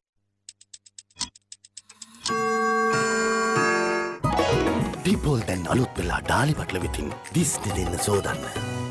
සානේ දුන්නද? පොහොර නිකන් දුන්නද? පොහොර තියනවද ගන්න සල්ලි වලටවත්? කෝපොරොන්දු ඉෂ්ට කරලා. ආණ්ඩුව ගත්තේ අපි එන්නේ ගොවි ප්‍රදේශවල ඉඳලා. අද ගොවියෝ දැඩි අපහසුකට පත් වෙලා ඉන්න පොහොර ටික ගන්න නැතුව. සල්ලි දීලවත් පොහොර ගන්න විදියක් නැහැ. මේ පොරොන්දු දුන්නේ නැද්ද පොහොර නිකන් දෙනවා කියලා? කොයි එක ඉෂ්ට කළා? කොයි අර කියපු ලීසින් සාහනේ ජනාධිපතිතුමාව විශ්වාස කරලා ලීසින් සාහනේ ගන්න ගියාම මොකද උනේ? කොහෙද ඒක තියෙන්නේ? ජනාධිපතිතුමා මොකද්ද සටන් පාටේ දැන්? අපි දන්නවා තනි ඒකාධිපති ආණ්ඩුවක් හදන්න උත්සාහ කරනවා. හැබැයි ජනතාව මේකට උත්තර දෙනවා. ඒකට හේතුව මේ කියපු පොරොන්දු කිසියක් ඉෂ්ට කරගන්න බැරි වෙච්චාම අවසාන වශයෙන් තියෙන්නේ බෙදීම පාවිච්චි කරලා මැතිවරණ ජයග්‍රහණය කරන්න උත්සාහ කරනවා. දැන් 3-2ක් ඉල්ලනවා. ඇයි 3-2ක් ඉල්ලන්නේ? කොරෝනා පාලනය කරන 3-2ක් ඕන වුණාද? සුනාමියට 3-2ක් ඕන වුණාද? එහෙම නැත්නම් යුද්ධයට 3-2ක් ඕන වුණාද? 3-2 ඉල්ලන්නේ මොකද්ද? ඒකාධිපති බලයක් හදලා මේ රටේ ජනතාව පීඩාවට පත් කරන්න. ඒ නිසා අපි කියපු දේවල් කිසි දෙයක් නොකර හිටියේ නැහැ. අපි හැම කටයුත්තම ඉෂ්ට කරලා තියෙනවා. ඒ වගේම පහුගිය කාලය ඇතුළත ගත්තාම මේ මාසයට ඇතුලේ මේ ආණ්ඩුව කියපු දේවල් වලින් කරන්න බැරි වෙච්ච දේවල් ප්‍රමාණය වැඩි. බඩු මිල විතරක් නෙමෙයි. පොහොර මිල විතරක් නෙමෙයි. ජනතාවට දෙනවා කියපු අනිකුත් සහන කොයි? අපිට කිව්වා රස්සා ටික දෙනවා කියලා.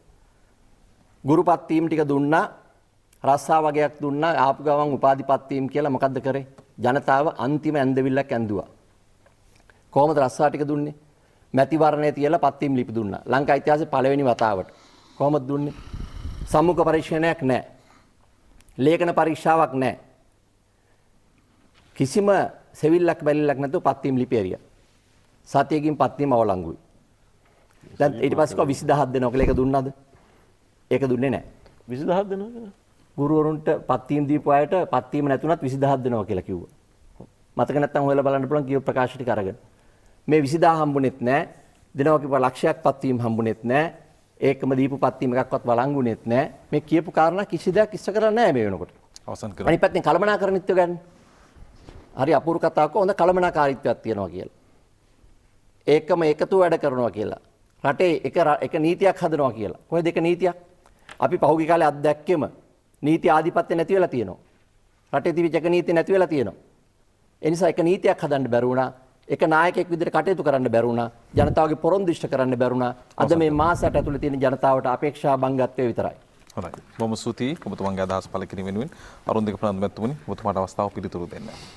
චාමර මේ ජනාධිපතිතුමා බලයට පත් වුණාට පස්සේ මේ දැන් මේ කතා කරන්නේ දැන් මේ මොකුත්ම නොකරිච්ඡාකාරයට නමුත් මේ සමස්ත මහජනතාව දන්නවා මේ මාරාන්තික වෛරසයක් එක්කලා මේ මාස ගණනාවක් තිස්සේ හිටපු රටක් මේ දැන් හරියට දැන් මේ තාමත් හොඳින් තිබිච්ච රටක ජනාධිපතිතුමා කිසිම දෙයක් නොකරා කියලා කියනවනම් හරි. හැබැයි මේ මාරාන්තික වෛරසයක් එක්කලා සියලුම දේ සම්පූර්ණයෙන්ම අපි වෙනමම තැනකට රටක් හැටියට ගියා ලෝකයක් හැටියට ගියා. අද තාමත් මේකෙන් ගොඩ එන්න බැරි වෙලා තියෙනවා. සමහරක් රටවල් වල නායකයෝ බංකර් ඇතුලේ එළියට ඇවිල්ලා නැහැ. බයි ඊළඟට ඒ රටවල් වල විරකියා වැඩි වෙලා තියෙනවා. අද සමහරක් රටවල් වල දැන් ආයෙත් දැන් ඔස්ට්‍රේලියාවේ මෙල්බන් වගේ නුවරවල් නැවත ආයෙ වහගෙන යනවා. ඉතින් මේකේ තමුන්නාන්සලාට මන් දන්නේ තමුන්නාන්සලා මොන ලෝකෙකින් ඕක තමයි තමුන්නාන්සලා උනේ. තමුන්නාන්සල දැන් මම කියන්නම් මම දැන් මේ ආවේ මගේ දිස්ත්‍රික්කයේ හිටරප්පුවා මෙතුමා දන්නවා. අපි දැයට කිරුලා හරහා දැවැන්ත නගර මම මේ නිකන් පොඩි උදාහරණ කීපයක් කියන්නම්කෝ. දැයට කිරුලා හරහා නගර ශාලාවක් හැදුවා. මගේ නගරයේ. හැබැයි තමුන්නාන්සලාගේ හිටිය ආර්ථික සංවර්ධන හැමති. අඩු ගානේ පුටු ටික දාලා AC එක දීලා ඒක විවෘත කරගන්න අවුරුදු 5කට බැරි වුණා. ඊළඟට මේ ජනාධිපතිතුමා ඇවිල්ලා අපේ දිස්ත්‍රික්කේ ප්‍රධානම පාරක් තමයි රටමැද පාර කියලා අපි කියනවා බේස් ලයින් රෝඩ් එක කොළඹ. දැන් මේ ජනාධිපතිතුමා ඇවිල්ලා බලන්න තාම කොච්චර පොඩි කාලයක්ද ඒ කාලෙත් විශාල කාලයක් මේ කොරෝනා වෛරසයත් එක්ක ගත කරන්න උනා.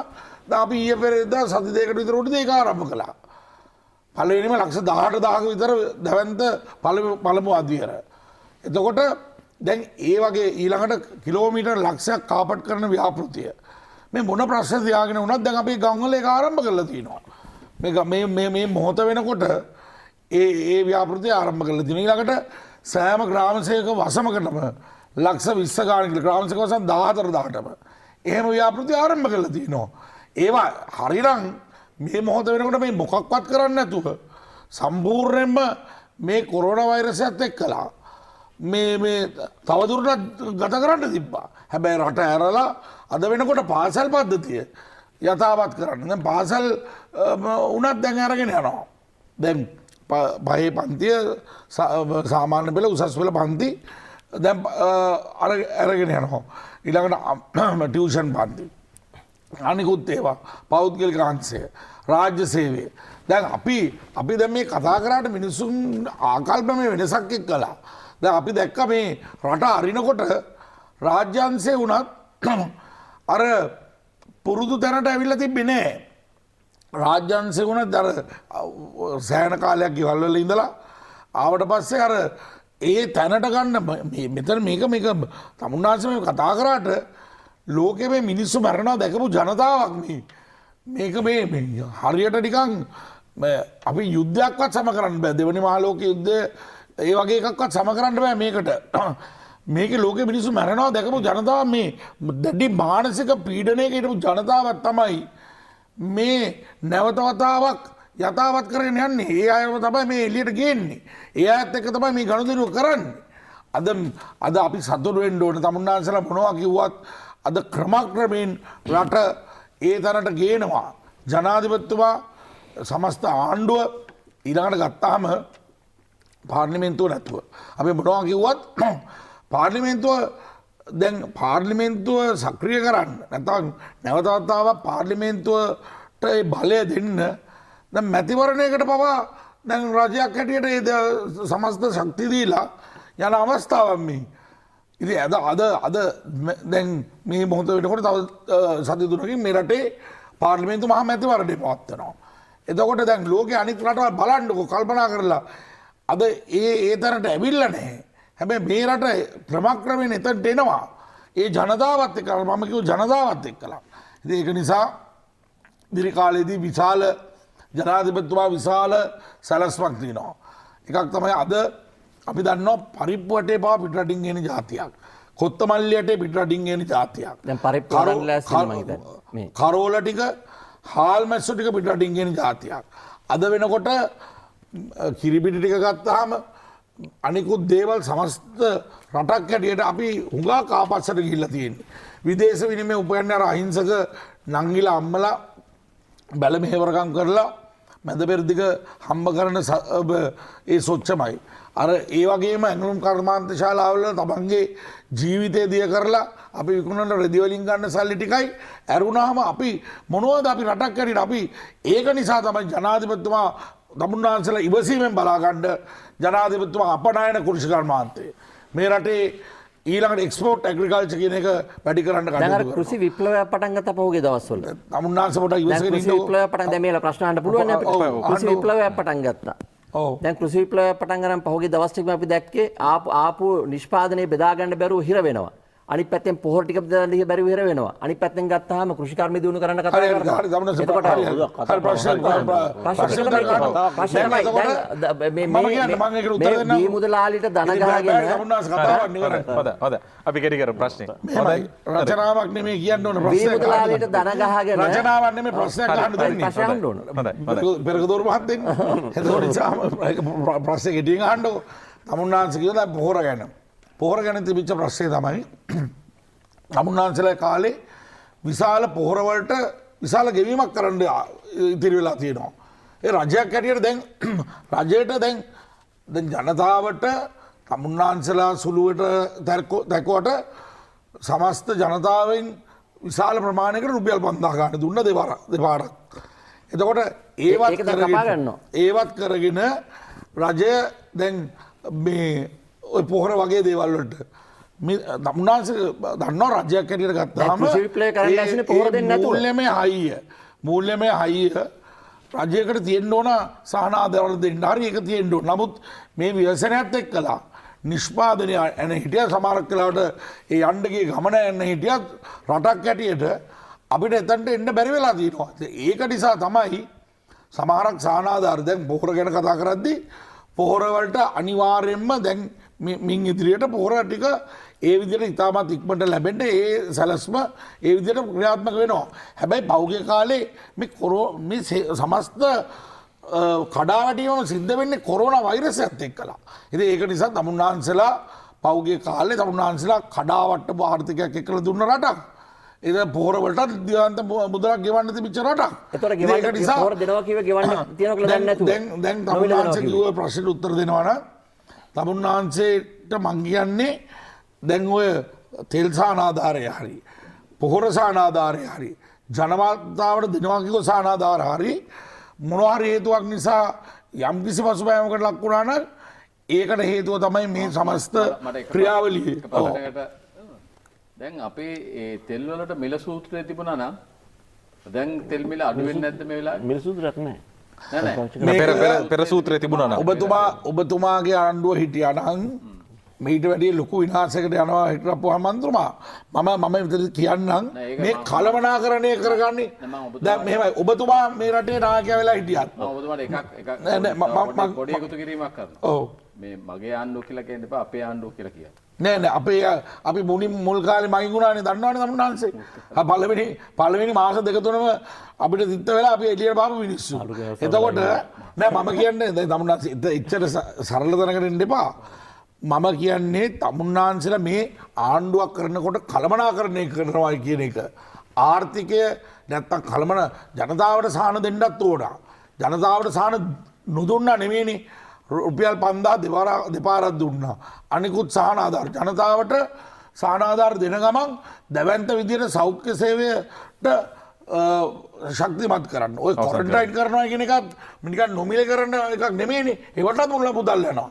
ඒවත් කරන ගමන් තමයි මේවා කරේ. මම කියන්න ගියේ පොඩි අවස්ථාවක් දෙන්න දැන් මේ ඉදිරි කාලේදී තමුන්නාන්සලා බලා ගන්න අපනයන කෘෂි කර්මාන්තය. ඊළඟට ගත්තාම දීවර කර්මාන්තය. සංචාරක කර්මාන්තය. දැන් සංචාරක කර්මාන්තයේ දැවැන්ත විදිහට ප්‍රවර්ධන කටයුතු සිදු කරන්න බලාපොරොත්තු වෙනවා. අද ලෝකේ හොඳම සංචාරක නවාතනක් හැටියට අපේ රට නම් වෙලා තියෙනවා. එකක් තමයි මේ කොරෝනා සිද්ධියට සම්බන්ධයෙන් රජය ගත්තාව පියවර සාධනීය පියවරවල්. ඉතින් ඒක නිසා හැබැයි එංගලන්තයට එන්න බැරි රටක් ලංකාව නම් කරලා තියෙනවා. මට කතා කරන්න දුන්නේ නැහැ. තමුන්නාන්සලාට ලංකාව නම් කරලා ඒ ප්‍රශ්නේ අතන වැදගත් එතුමා මේ පිළිබඳ අරුන්තුමනේ එතුමා ඒ පිළිබඳ උත්තරයක් තියෙනවා නැත්නම් අර යුරෝපයේ නම් කරපු ලම් ලයිස්තුවයි ලංකාව ඇතුළත් නොවුනේ කියන කාරණා. යුරෝපයේ නම් කරලා තියෙන ආරක්ෂිත රටක් විදිහට යන්න නම් කරපු ලම් ලයිස්තුවේ ලංකාව නැහැ. ඒකට හේතුවක් තියෙනවා. තමුන්නාන්සේ හේතු නොදන්න වෙන්න පුළුවන්. හැබැයි හේතුවක් ඒක ඔබතුමාගේ කාරණේ පැහැදිලි කරන්න. හොඳයි. මට පුරු පිළිතුරක් දෙන්න. අද වෙනකොට සමස්ත ලෝකයේම රටට ඇවිල්ලා තියෙන ඉල්ලුම් ප්‍රමාණය මේ ඕනෑම ට්‍රැවල් ඒජන්ට් කෙනකින් අහන්න තමුන්නාන්සේ අද වෙනකොට පුදුමාකාර විදියට ඔය යුරෝපයේ රටවල් වල විතරක් නෙමෙයි අනිකුත් රටවල් හිර වෙලා තියෙන ඇමරිකාව වගේ රටවල් කැනඩා වගේ රටවල් වලින් දැන් කියන්නේ මේක අරින්න කියලා දැන් අපේ අය කියන්නේ මේක අරින්න කියලා. ඒ කියන්නේ සංචාරකයෝ එන්න බලාගෙන ඉන්නවා. තමුන්නාන්සලා අසුබ විදියට දැක්කට අපි සුභවාදී විදියට අපි කියනවා ඒ කර්මා දීවර සංචාරක කෘෂිකර්මාන්තයට ජනාධිපතිතුමාට වැඩපිළිවෙලක් තියෙනවා. ඉවසගෙන ඉන්න පාර්ලිමේන්තුවත් පත් වුණාට පස්සේ ඒ තරට අපි රට ගේනවා කියලා. බොහොම ස්තුතියි අරුන්දික ප්‍රනාන්දු මැතිතුමනි. මේ හෙක්ටප් මතුන ඔබතුමාට විශේෂයෙන්ම ප්‍රශ්න දෙකක් මෙතුමා මතු කරපු කාරණේ තිබුණා. අර 20000ක් දෙන්නේ කොහොමද කියන කාරණේ. ඒත් එක්කම අර පාතාලේ සුද්ධ කරන එක පොලිසිය යම් ආකාරයෙන් වැඩ කරන එක මේක නිකන් පීඩනයක් වගේ දැක්කට නරකද පාතාලේ සුද්ධ වෙන එක මත්කුඩු හා ජාවාරම්කාරව අල්ලන එක. ඒ ප්‍රශ්න දෙක ඔබතුමාට නැගුණා. නෑ පළමුවෙන්ම කියන්න ඕන කාරණේ තමයි මෙතුමන්ලගේ 5000 දීම අසාර්ථකයි කියන එක. 5000 දීපු නැති සුදුසු අයගේ ලයිස්තුවක් හිට ඕන්නම් ඔබතුමාට දෙන්න. තාමත්ම අසරණ දීලා නැති සුදුසු අය. ඒ ගැන වැඩපිළිවෙලක් කොහෙවත් නැහැ. 5000 දුන්නා කියලා කිව්වට 5000 ලැබිය යුතුම සුදුසු විශාල සංඛ්‍යාවක් ඉන්න නොදුන්නා. ඒක පැත්තකින් බලපො. අනිත් එක මේකටම අපි එකතු කරමුකෝ අනිත් කාරණාව. දැන් මේ 3න් 2 බලය ඉල්ලනවා. ඇයි මේ 3න් 2 බලය ඉල්ලන්නේ? මේ 3න් 2 බලය ඉල්ලන්නේ පැහැදිලිව මහින්ද රාජපක්ෂ මැතිතුමයි ගෝඨාභය රාජපක්ෂ මැතිතුමා අතර තියෙන ප්‍රශ්නයකට. ඇයි 19 වෙනි සංශෝධනය අනුව අග්‍රාමාත්‍යවරයාට තමයි බලතල තියෙන්නේ ජනාධිපතිතුමා හා සමානවම යම් වැඩ කොටසක් කරන්න ඉස්සර තිබිච්ච බලය මැදගත වුණා. මම ප්‍රශ්නයක් අහන්නද? අහන්න. දැන් තමුන්නාන්සේ කියන විදිහට බලයේ තියෙන අගමැතිතුමාණනේ. ඔව්. ඒතකොට තමුන්නාන්සේලාගේ අගමැතිතුමා තමුන්නාන්සේලාම කියන්නේ සමගි ජනබලවේගයේ ප්‍රධානම චෝදනාව තමයි එකපාරම අහන්න. තමුන්නාන්සේලාගේ අගමැතිතුමා යමක් කරේ නැහැ කියලා. එතකොට ඉතින් බලය තිබ්බනම් එතුමාට කරන්න තිබ්බනේ. දැන් තමුන්නාන්සේ කියන විදිහට බලය ජනාධිපතිතුමාට වැඩි තිබ්බනම්. නෑ අගමැතිතුමා කරාද නැද්ද කියන එක ඔයාලා කියන්නේ අපි නෙමෙයි. නෑ හරි. සමගි ජනබලවේගය. ඒක අපි දෙකොල්ල ගන්න කතන්දරයක්. කතන්දර ඒක නෙමෙයි රටට කියන්න ඕන.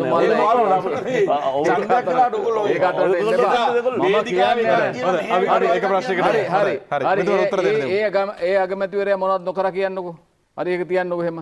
මම අහන්නේ 3න් 2 බලය ඉල්ලන්නේ මහින්ද රාජපක්ෂ මැතිතුමාට කරන්න බෑ හරි. එතුමා අදක්ෂයි හරි. එහෙම නැත්නම් එතුමාටයි ජනාධිපතිතුමාට එකට වැඩ කරන්න බෑ කියන මතේට නෙමෙයි වෙන මොකක්ද තියෙන ප්‍රශ්නේ? කියනවා නම් සහෝදරයෝ දෙන්න මේකට පාලනය කරන්න ඕන කියලා හැමතැනම කියනවා නම් රැස්වීම වල හැමතැනම ඔබතුමාලා කියනවා නම් එහෙනම් මේ දෙන්න අතර පාලනයට 3න් 2 බලය ඉල්ලන්නේ ඇයි? 3න් 2 බලය ඉල්ලලා ව්‍යවස්ථාව වෙනස් කරලා ගන්න යන බලය මොකද්ද? ඇයි ගෝඨාභය රාජපක්ෂ මැතිතුමා එතුමා බලය ගන්න යන්නේ මහින්ද රාජපක්ෂ මැතිතුමාට බලය දෙන්න කැමති නැද්ද? මෙතන තියෙන්නේ ඒක තමයි ප්‍රශ්නේ. පාර්ලිමේන්තුවට 3න් 2 බලයක් ආවම කොහොමද ගෝඨාභය රාජපක්ෂ මැතිතුමාගේ බලය වැඩි වෙන්නේ? අයි දැන් 19 වෙනි සංශෝධනය 19 වෙනි සංශෝධනය අයින් වෙනවනේ අලුත් ව්‍යවස්ථාව ඔබතුමාලා හදන්න යන ව්‍යවස්ථාවේ 19 වෙනි සංශෝධනය අයින් කරන්න තමයි හැමතැනම කතා කරන්නේ. වේදිකාවල තමුන්නාන්සලා කියනවා 19 වෙනි සංශෝධනය අයින් කරනවා කියලා. හරි අපි දිගට ප්‍රශ්න එහෙම නෙමෙයි ප්‍රශ්නයක් විතරයි අහන්න ඕන ඔබතුමා කතා පවත්වන්න එපා. 19 වෙනි සංශෝධනය අයින් කරන්න කියලාමයි කියන්නේ. 19 වෙනි සංශෝධනය අයින් කරන්න කියන කතාවේ ඊළඟ කතාව අනිත් එක ඊළඟ කතාව තමයි 19 වෙනි සංශෝධනය අයින් කරපුවාම ජනාධිපතිතුමාට අසීමිත බලතල එනවා. මේ අසීමිත ඒකාධිපති බලයක් ඉල්ලන්නේ ඒකෙදි පැහැදිලිව පේනවා මෙතන මෙතුමල්ලා කිව්වත් නොකිව්වත් මහින්ද රාජපක්ෂ මැතිතුමත් ගෝඨාභය රාජපක්ෂ එක්කෝ මහින්ද රාජපක්ෂ මැතිතුමාට තවදුරටත් මේ කටයුතු කරන්න බැහැ කියන මතයක් ඔබතුමාලා ළඟ තියෙනවා එකක්. එහෙම නැතිනම් මේ දෙදෙනාට මේ වැඩේ කරන්න බැහැ කියලා ප්‍රශ්නයක් මේක අභ්‍යන්තරව තියෙනවා. ඒ නිසා තමයි තමුන්නාන්සලා ඒ අභ්‍යන්තර ප්‍රශ්නේ තමුන්නාන්සලාගේ අභ්‍යන්තර ප්‍රශ්නේ විසඳ ගන්න හදනවා ජනතාව උඩින් තියලා. ඒතර ජනතාව බිල්ලට දීලා ඒක කරන්න දෙන්න බෑ. ඊළඟ කාරණේ තමයි දැන් විශේෂයෙන්ම බලන්නකෝ දැන් ප්‍රශ්නේ. දැන් මෙතුමාට මම කිව්වා ගිය මේ මාධ්‍ය සංදර්ශන පවත්වීම යටකතු කරනවා කියලා. දැන් RMA එක බලන්නකෝ. ජනාධිපතිතුමා ගියේ නැද්ද RMA එකට? ඊළඟ වාඩි වෙලා ජනාධිපතිතුමා ප්‍රශ්න කරලා හැමදේම කරලා කිව්වේ නැද්ද මේක හරියට කරන්න කියලා? දැන් හරියට සිද්ධ වෙනවද ඒක? දැන් කිව්වනේ මෙඩිකල් ටික ගන්න දෙනවා ඕනම තැනකින් කියලා ඕන කෙනෙකුට. අද මෙඩිකල් එක ගන්න කොච්චර රස්තියාදු වෙන්න ඕනද කියලා අර බලන්න. මාස ගාණක් විතරක් නෙමෙයි දෙපාරක් යන්න ඕන. ඒ කිලෝමීටර් සමහර අය යනවා කිලෝමීටර් 100 යනවා. ගිහිල්ලා තමයි මෙඩිකල් එක ගන්න එක දවසක් ගිහිල්ලා දිනේ දාගෙන එනවා ඊළඟට මාස ගාණෙන් ගිහිල්ලා මෙඩිකල් එක ගන්න. අඩු ගානේ ඒකවත් කරන්න බැරුව ගියා. මම කියන්නේ මේ පැත්තකින් තියන්නකෝ. දැන් මේ රටේ ආදායම් ප්‍රශ්නයක් තියෙනවා. මේ රටේ විශ්වණයට හම් වෙච්ච නිසා ලොකු පාඩු සිද්ධ වුණා. ඒ නිසා අපිට රට කරන්න බෑ කියන කතාව ඒක පැත්තකින් තියන්නකෝ. එක පැත්තකින්. හැබැයි මේ කියන කාරණා මේ කියන නායකත්වය මේ කියන කාරණාවල තියෙන අඩුපාඩු ටික බලන්නකෝ. අපි කියන්නේ එහෙම එකක් විසඳන්න බෑ. දැන් පාරවල් ටික හදනවා කියලා මෙතුමා කියනවා. දැන් පාරවල් ටික හදන්න ඉස්සෙල්ලා මිනිසුන්ට කණ්ඩ දෙන්න එපා. දැන් අපිට අපේ කාලේ කිව්වේ අපේ කාලේ අපි පාරවල් ටික හැදුවේ නැද්ද? අපි මිනිසුන්ට කණ්ඩ ටික දුන්නේ නැද්ද? අපි බඩු මිල අඩු කරේ නැද්ද? අපි තෙල් මිල අඩුවට දුන්නේ නැද්ද? ඒ සියල්ලම අපි දුන්නා. දැන් ඔබතුමන්ලා කියනවා දැන් මේ අපි දුන්න ආර්ථිකය කඩා වැටලා කියලා ඊට පස්සේ කියනවා මේ කෝටි ගාණක අපි පාරවල් හදන්න යනවා කියලා.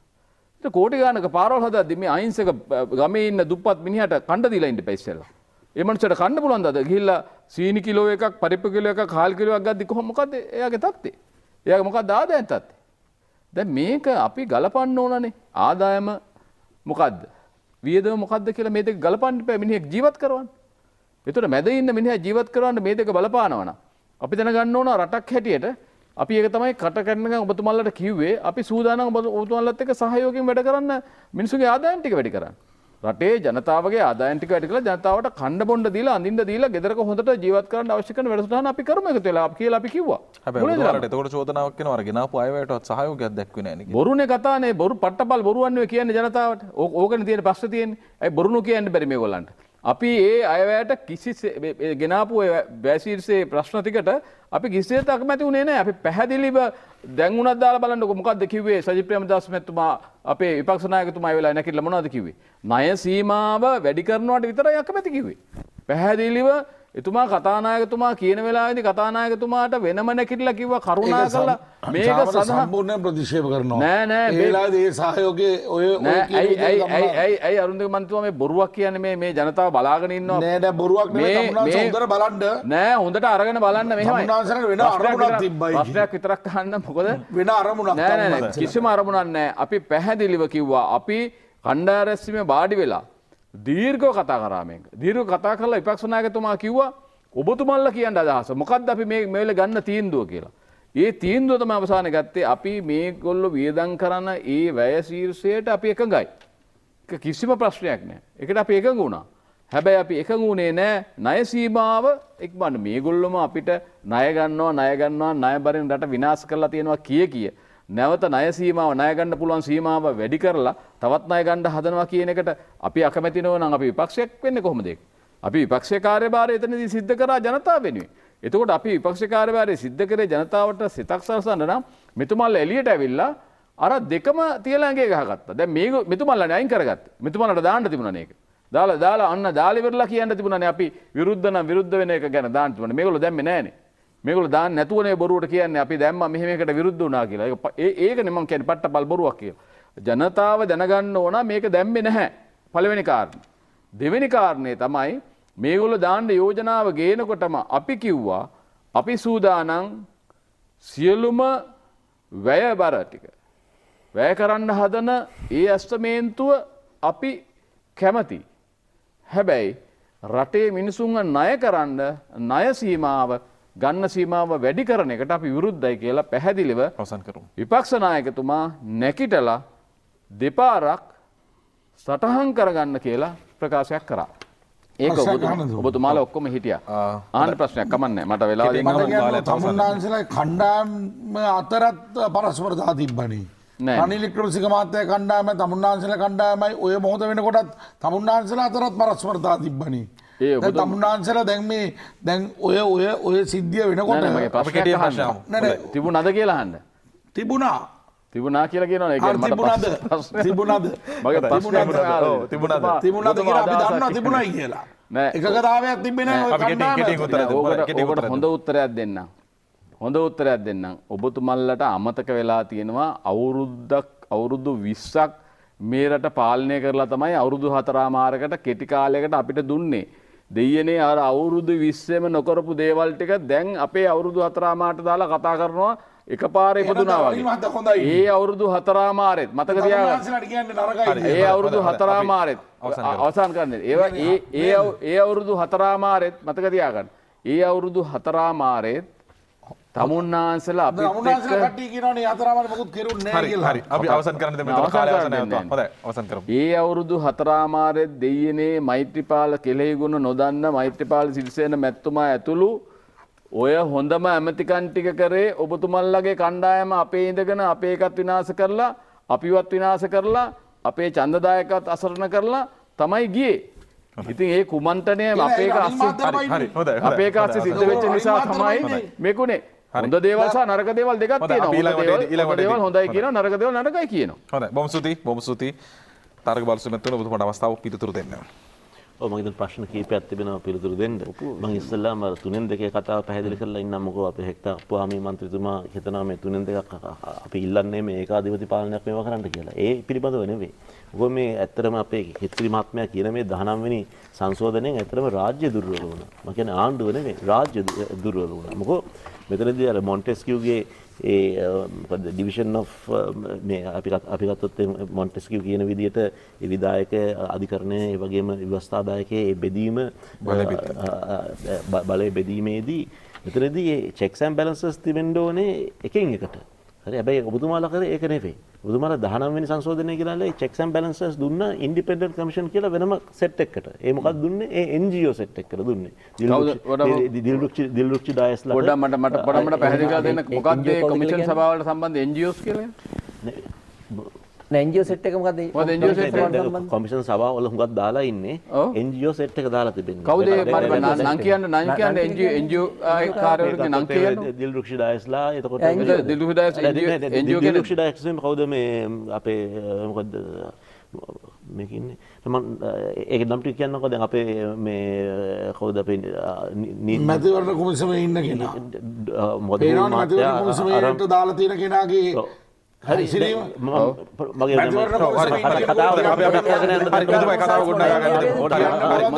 මොකද NGO එක මැතිවරණ කොමසාරිස්ගේ NGO එක මොකද්ද? මැතිවරණ කොමසාරිස් තමයි කොමිසමේ ඉන්න අය.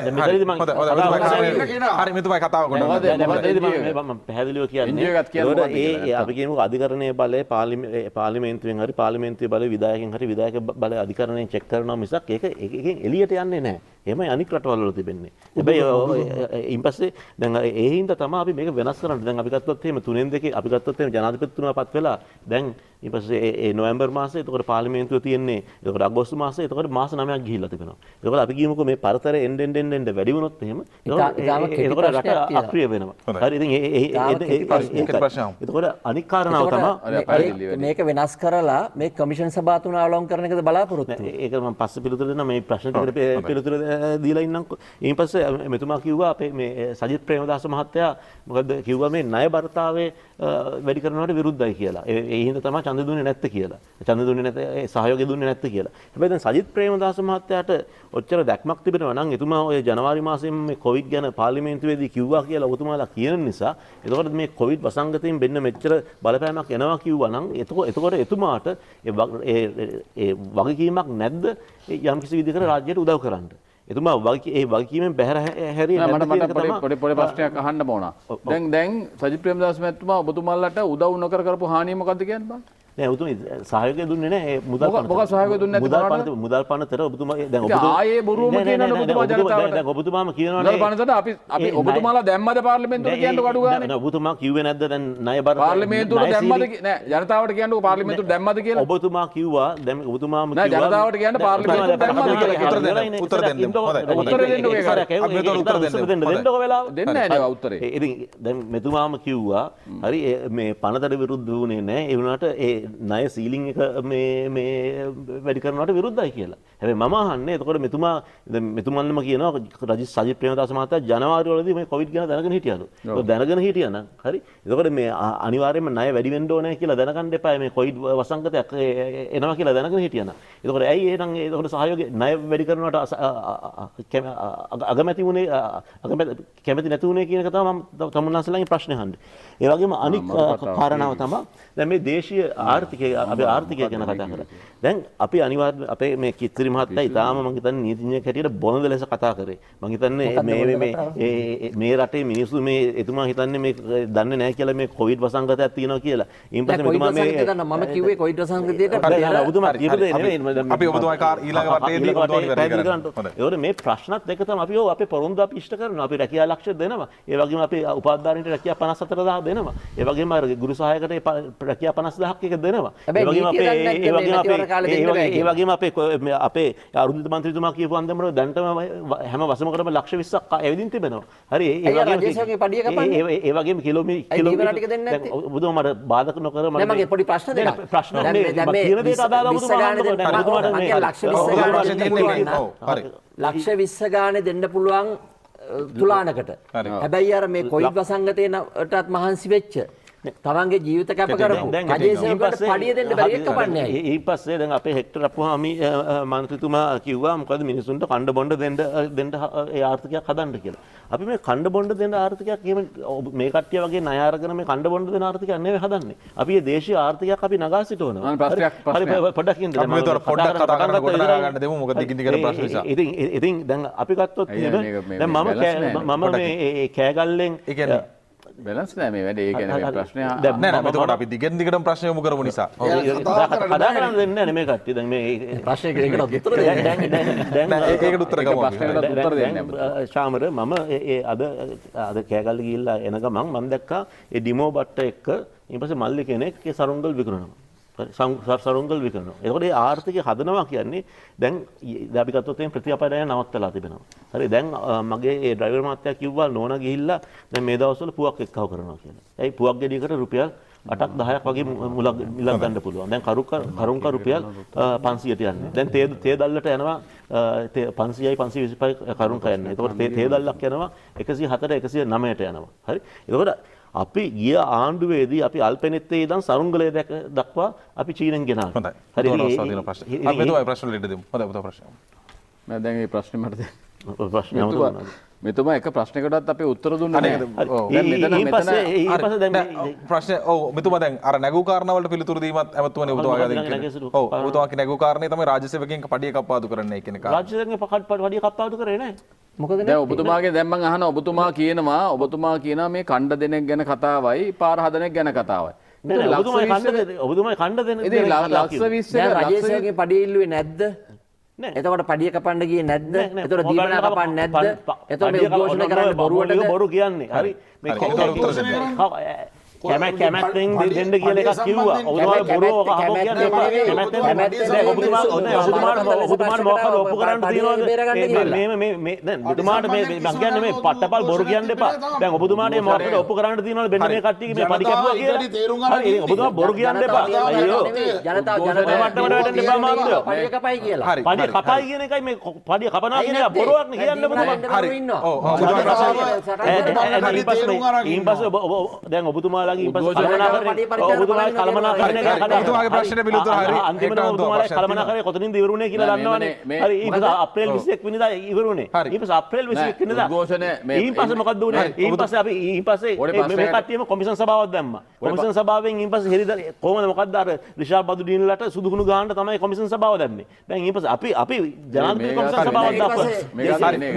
අපි ජනාධිපති කොමිෂන් සභාව කළමනාකරණය කරන්නේ ඔබතුමාලා මෙතුමා කියන මේ නිසි කළමනාකරණයක් තිබුණා නම් ඔය වෙන්නේ නැහැ. මම ප්‍රශ්නයක් හරි නෑ මෙහෙමයි. ඔබතුමා දැන් මේ මොසු වාරයට මෙතුමා පිළිතුරු දුන්නා. ඔව් ඔබතුමා ප්‍රශ්නයක්. දැන් රජයේ සේවකයා හරි කවුරු හරි උද්ඝෝෂණයක් කරොත් දැන් මේ කාලේ තමුන්නාන්සලා අතපය කඩනවද නැද්ද? හරි හොඳයි.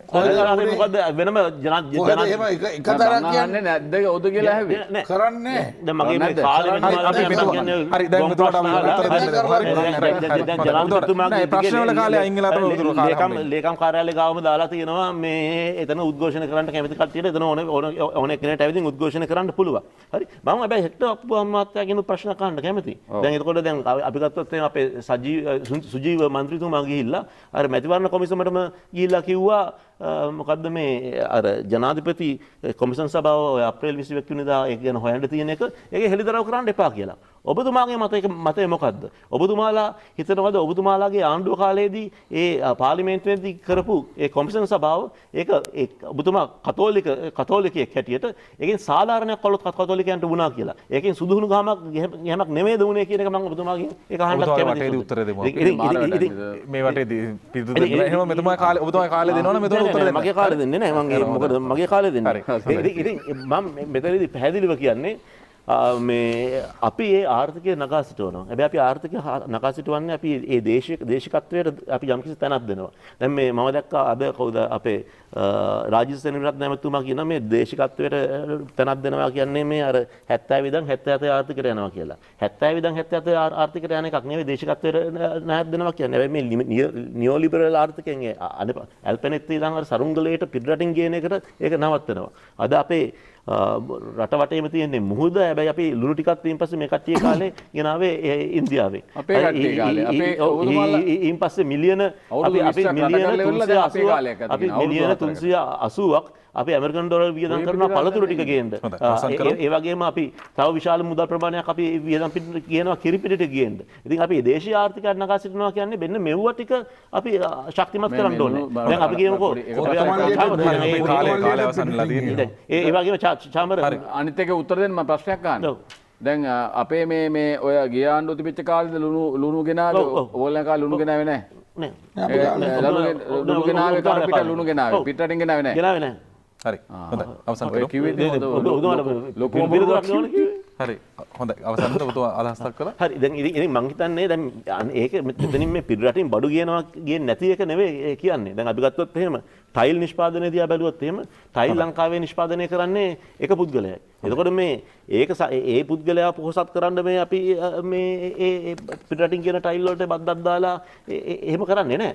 නමුත් අපි ඒ වගේ දෙයකට අපි පිටරටින් ගේනවා. නමුත් අපි ගත්තොත් එහෙම අපිට ලුණු ටික හදන්නද එහෙම නැත්නම් අපිට මේ සරුංගල් ටිකද එහෙම නැත්නම් මොකක් හරි දෙයක් අපි නිෂ්පාදනය කරන්න අපේ රටේ පුළුවන් දේවල් වලට අපි අනිවාර්යයෙන් මේක යනවා. ඉතින් ඒ වගේම මෙතනදී මේ දැන් අපේ කිත්තරි මහත්මයා කියපු අන්දමට මේ අපි දින 100දී මේවා කරන්නම් කියලා තිබුණේ නැහැ. අපේ මේකේ කවදාවත් අපි කියලා තිබුණේ නැහැ. හැබැයි තමුන්වන්සලාගේ ඔය නියෝ ලිබරල් ආර්ථිකය සම්පූර්ණයෙන්ම අපි ගත්තොත් එහෙම ඒ 6.8 තිබිච්ච 6.8 තිබිච්ච අපේ මොකද්ද විනාඩි 15ක් නෑ අපේ මේ දෙකෙන් දෙකට ආවුට සායතුමාට කාලය දුන්නේ ඒක කියන්නේ අන්තිමට ඔබතුමාට කොරෝනා තිබුණේ නැහැ මොකද තිබුණේ නැහැ ඒ වුණාට ඇෆ්ගනිස්තානයේ විතර ගානටම මට්ටමට මේවා කරා. හරි හොඳයි බොහොම ස්තුතියි. දෙවෙනි වටේ අවසానයි. තුන්වෙනි වටේදී අපි හමු කෙටි විරාමයකට යමු. කරටකර අවසන් වටයයි අප මේ ආරම්භ කරන්නේ. වට දෙකක් ඇතුළතදී Q කාරණා පිළිබඳ අප ජනතාවට බාර කරනවා මේ නැගුණු කාරණා තුලින් තීරණ ගන්න. ආරාධනය එක්සත් ජාතික පක්ෂයට අවසන් වටේ අදහස් පළ කරන්න. දැන් පළවෙනියෙන්ම මට පැහැදිලි කිරීම කරන්න කිව්වා මගේ වෙලාවේදී. මොකද්ද අපි සංචාරක ව්‍යාපාරය දියුණු කරන්න කතා කරනවා. අපි ආර්ථිකය දියුණු කරන්න කතා කරනවා. අපි කොවිඩ් හොඳට මර්ධනය කරා කියලා කියනවා. හැබැයි යුරෝපා සංගමයෙන් අපිට ලංකාවට ඇවිල්ලා යන අය නිරෝධායනය කරන්න ලෑස්ති වෙනවා. අපි ලංකාව මේකෙන් අයින් කරලා නැහැ. ඒකට හේතුවක් තියෙනවා. අපි අනුගමනය කරන ක්‍රමවල වැරද්ද. ඒකට හේතුව තමයි අපි නිසි ආකාරයෙන් පරීක්ෂණ කරන්නේ නැති නිසා ඒ අය සූදානම් නැහැ. එයාගේ අය අපේ රටේ වල අවදානම ගන්න. ඒ නිසා අපි සුවපත් වෙන්නත් ඕන. ඒ වගේම අපි මේ ක්‍රම නිවැරදිව අනුගමනය කරන්නත් ඕන. අපිට බොරු කියන්න බෑ ඇමතිවරු දෙන්නට හිටපු මේ රටේ සම්පූර්ණයෙන් ප්‍රශ්න ඉවරයි කියලා. අනිත් පැත්තෙන් ගත්තාම සංචාරක ව්‍යාපාරය කරන්න පුළුවන් කියලා. මොකද ලෝකේ පිළිගන්නේ අපි නිවැරදි ක්‍රම අනුගමනය කරනවා කියලා. ඒ නිසා ඒ කාරණේ මම පැහැදිලි කරන්න ඕන. අපිව පිළි අරගෙන තිබුණේ අපි නිවැරදිව මේක පාලනය කරනවා කියලා. අනිත් කාරණය ජනාධිපතිවරයාට 3/2 බලයක් ඉල්ලන්නේ ඇයි දැන්? අපි කොවිඩ් පාලනය කරේ 3/2 තියාගෙන නෙවෙයි. අපි සුනාමි පාලනය කරේ 3/2 තියාගෙන නෙවෙයි. අපි ඒ වගේම යුද්ධය පාලනය කරේ හැම අවස්ථාවෙම 3/2 තියාගෙන නෙවෙයි. මොකද්ද මේ ප්‍රශ්නේ? ඇයි දැන් 3න් 2? මොකද්ද මේ කමිෂන් සභාවල තියෙන ප්‍රශ්නේ? දැන් ලෑස්ති වෙන එක දෙයක් කරන්න මොකක්ද?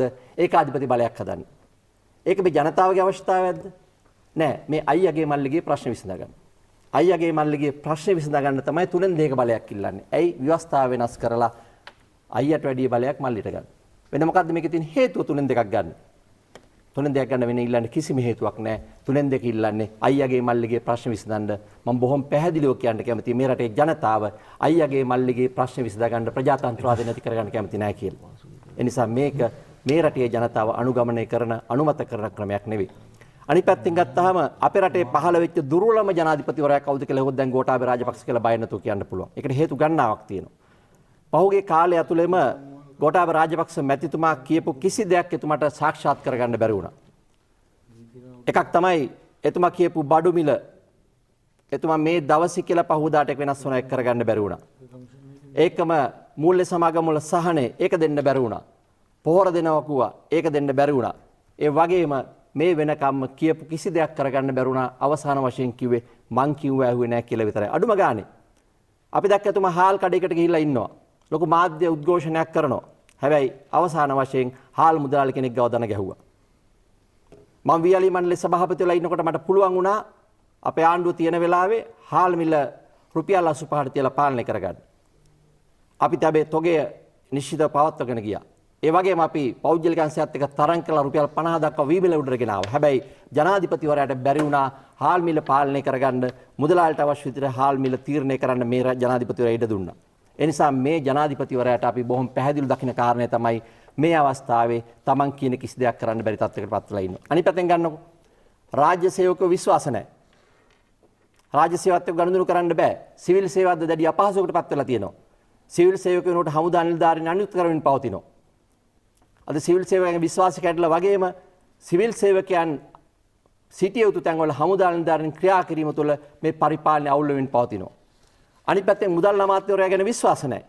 මුදල් අමාත්‍යවරයා නැතුව බැංකු නිලධාරීන් කැඳවනවා මහ බැංකුවේ. බරපතල දෝෂාරෝපණයක් කරනවා. හොඳයි. හැබැයි කාටද මේ කරන්නේ? දෙපාරක් ජනාධිපති වෙලා මුදල් ඇමති වෙලා හිටපු තමන්ගේ සහෝදරයාට. ඇයි මේ සාකච්ඡාවට මුදල් ඇමතිවරයා එන්නේ නැත්තේ? ඇයි මුදල් ඇමතිවරයාට මේකට වාඩි වෙන්න බැරි? ඒ වගේම ඇයි මුදල් ඇමතිවරයාට මේකට උත්තර දෙන්න බැරි? කාගේ දුර්වලතාවයේ මේ රටේ දෙවරක් මුදල් ඇමති වෙච්ච ඒ වගේම දැනුත් මුදල් අමාත්‍යාංශයේ බාරව ඉන්න අගමැතිවරයාත් එක්ක තමයි මේ ප්‍රශ්න විසඳ ගන්න ලෑස්ති වෙන්නේ. ඒ නිසා මේ පවුලේ ප්‍රශ්නයකට ජනතාව මැදිහත් වෙන්න ඕන කියලා අපි විශ්වාස කරන්නේ නැහැ. ඒක පවුල විසඳ ගන්න ඕන. මේ වෙලාවේ රටට අවශ්‍ය වෙලා තියෙන ස්වාධීන කොමිෂන් සභා. ඒ වගේම රටේ මිනිසුන්ගේ නිදහස. අද නිදහස බරපතල විදිහට පාලනය වෙලා තියෙනවා. හොඳයි. ඒ නිදහස පාලනය වීම ගැන අපි බොහොම කනගාටුවෙන් ඉන්න එකට හේතුව තමයි අපි හදන්න හැදුවේ ප්‍රජාතන්ත්‍රවාදී රටක්. අද හැදිලා තියෙන භීෂණයේ මුසු රටක්. ඒ නිදහස පාලනය වීම තුළ හමුදාකරණයට ලක්වීම තුළ ජනතාව බලාගෙන ඉන්නවා ප්‍රජාතන්ත්‍රවාදය ආරක්ෂා කර ගැනීම සඳහා මේ මැතිවරණයේදී තමන්ගේ බලය පාවිච්චි කරන්න. බොහොම ස්තුතියි ඔබතුමාගේ අදහස් පළ කිරීම වෙනුවෙන් එක්සත් ජාතික පක්ෂයට පොදු ජන පෙරමුණ වෙනුවෙන් අරුන්දික ප්‍රනාන්දු මැතිතුමනි වර්තමාන අවස්ථාව. මම හිතන්නේ එතුමා ලොකු හීනයක ඉන්නවා. නැගිටින්න වෙනවා තමුන්නාන්සලටම මැතිවරණ ප්‍රතිඵලෙත් එක්කලා. අයියයි මල්ලි අතර කිසිම ප්‍රශ්නයක් නැහැ. ඇති කරන්න හදන්නත් එපා. එහෙම ප්‍රශ්නයක් ඇත්තෙම නැහැ. දැන් තමුන්නාන්ස කියනවා මේ 3න් 2 බලය ගන්න හදන්නේ මල්ලිට බලය ගන්නලු. එතකොට හෙට්ටරප්පුවා මැතිතුමා කියනවා 3න් 2 බලය ගන්න හදන්නේ විධායකයට බලය ගන්නලු. දැන් මේ 3න් 2ක බලය ගන්න හදන්නේ එකක් අපි නිකන් එක උදාහරණයක් ගන්නකො මේ නාස්තිකාරමෙන් මැතිවරණ ක්‍රමය තමුන්නාන්සලට බැරි වෙච්ච අවුරුදු 4මාර තිස්සේ තමුන්නාන්සලා පොල් ගෑව ව්‍යවස්ථාවක් හදාගන්න බැරි වෙච්ච මේ නාස්තිකාර මැතිවරණ ක්‍රමය. තාමත් මේ මනාප මැතිවරණ ක්‍රමයට අපි ගහ ගන්න ඕනේ. එකම පක්ෂය ගහ ගන්න ඕනේ. හැබැයි එහෙම වෙන්නේ මේ මැතිවරණ ක්‍රමයේ අඩු ගානේ කේවල සහ මනාප මැතිවරණ ක්‍රමයේ මිශ්‍රණයක් හරි මොනවා හරි ක්‍රමයක් ගේන්න දාන්න තමුන්නාන්සලා ලොකුවට කතා කළා අවුරුදු 4මාරක්. හැබැයි තමුන්නාන්සලා බැරි වුණා. ඉතින් ඒ වලට තමයි මේ එක උදාහරණයක් මේ කියන්නේ. ඊළඟට ගන්න ඕන තීන්දුව මම නම් හිතන්නේ මගේ පෞද්ගලික මතය තමයි අර ජනාධිපතිතුමාගේ බලය අවුරුද්දක් අඩු කරපු එක සම්පූර්ණ වැරදි. ජනාධිපති කෙනෙක් යම්කිසි සැලැස්මක් හදාගෙන රටක් පාලනය කරන්න යනකොට ඒ කාලේදී ඒ නියමිත කාලය අඩු කර ගන්නවා නම් ඒ ජනාධිපතිවරයාට තමයි ජනාධිපති මහ ජනතාව තීන්දුව දුන්නේ. දැන් ඊයේ වෙරේද ජනාධිපතිතුමාව පුත්තලන් දිස්ත්‍රික්කයට බලන්න මාධ්‍ය දිහා ජනතාව මොකද්ද හැම තැනම ජනතාව කිව්ව කාරණාව තමයි අධිකරු ජනාධිපතිතුමනි ඔබතුමාලා අපේ ජීවිත රැක්කා කියලා කිව්වා. ඒක මේ අද අපි මේ පහුගිය කාලේ විපක්ෂ හිටපු අයනේ. අපි දැන් මේ ආණ්ඩුවක් ගන්න වෙලාවේ මේ පුදුම ඉල්ලුමක් අපිට හැමතැනම මේ රැස්වීම් ගත්තොත් රැස්වීම් 130-40ක් රැස්වීම්. මේ අපේ තියෙන දෙයකට වැඩිය මේ ජනාධිපතිතුමා නිසා. ජනාධිපතිතුමා නිසා පුදුම පැහැදිලිමත් මිනිස්සුන් ඇති වෙලා තියෙනවා. ඒ වගේම තමයි අද දැන් අපේ ආසන ගත්තාම අපේ ආසනවල අපි බලාපොරොත්තු වෙනවා දැන් පුත්තලන් දිස්ත්‍රික්කේ ගත්තාම දීවර වරායක් තිබෙනවා. දැන් දීවර වරායක් හදනවා. ඒතොර ඒ දීවර වරාය තුල දැවන්ත දෙයක් කරන්න අපේ සැලැස්මක් තියෙනවා. එතකොට දැන් මේ දීවර කර්මාන්තය කතාවට තමුන්නාන්සලා කිව්වා අපි සේරම මම හිතන්නේ එක මතයක ඉන්නවා අපිට රටක් ඇටියට සැමන්ටින් එක හදාගන්න බැරි වුණා. දැන් කරෝල ගෑල්ල පිටරටින් එනවා. මම කිව්වා අමු මාළු ටිකක් දැන් පිටරටින් එනවා. එතනින් එහාට දැන් අපි යන්න ඕන. ජනාධිපතිතුමා ඒක අනිවාර්යයෙන්ම කරනවා. ජනාධිපතිතුමාට දැක්ම තියෙනවා. ඊළඟට සංචාර කර්මාන්තය ගැන තමුන්නාන්ස කිව්වා යුරෝපයේ උන්ට බැරි වුණා මේ කොරෝනා වෛරසයේ ඒ රටවල් බේර ගන්න බැරි වුණා. හරිද? මොන සංචාර කර්මාන්තයක් ගැනද කතා කරන්න කියන්නකෝ. ප්‍රංශේ, ඉතාලිය, ජර්මනිය, ස්පාඤ්ඤය, ඇමරිකාව ලක්ෂ ගණන් මැරිලා දැන් අපිට තාංචි දාන්නවා. ඒ තියෙන්නේ වෙන අරමුණු. මේවල පිටිපස්සේ තාමත් ඉන්නවනේ එක්සත් ජාතික සංවිධානයේ මේ ජනාධිපතිතුමාව කොටු කරන්න පුළුවන් නම් රණ විනුවන්ව කොටු කරන්න පුළුවන් නම් ඒතර ඒක නිසා ඒ පරගති මානසිකත්වයෙන් දැන්වත් මිදෙන්න. ඒ පරගති මානසිකත්වයේ ඒ යුරෝපයේ කියන විදිහට සංචාර කර්මාන්තය දියුණු කරන්නේ නැහැ.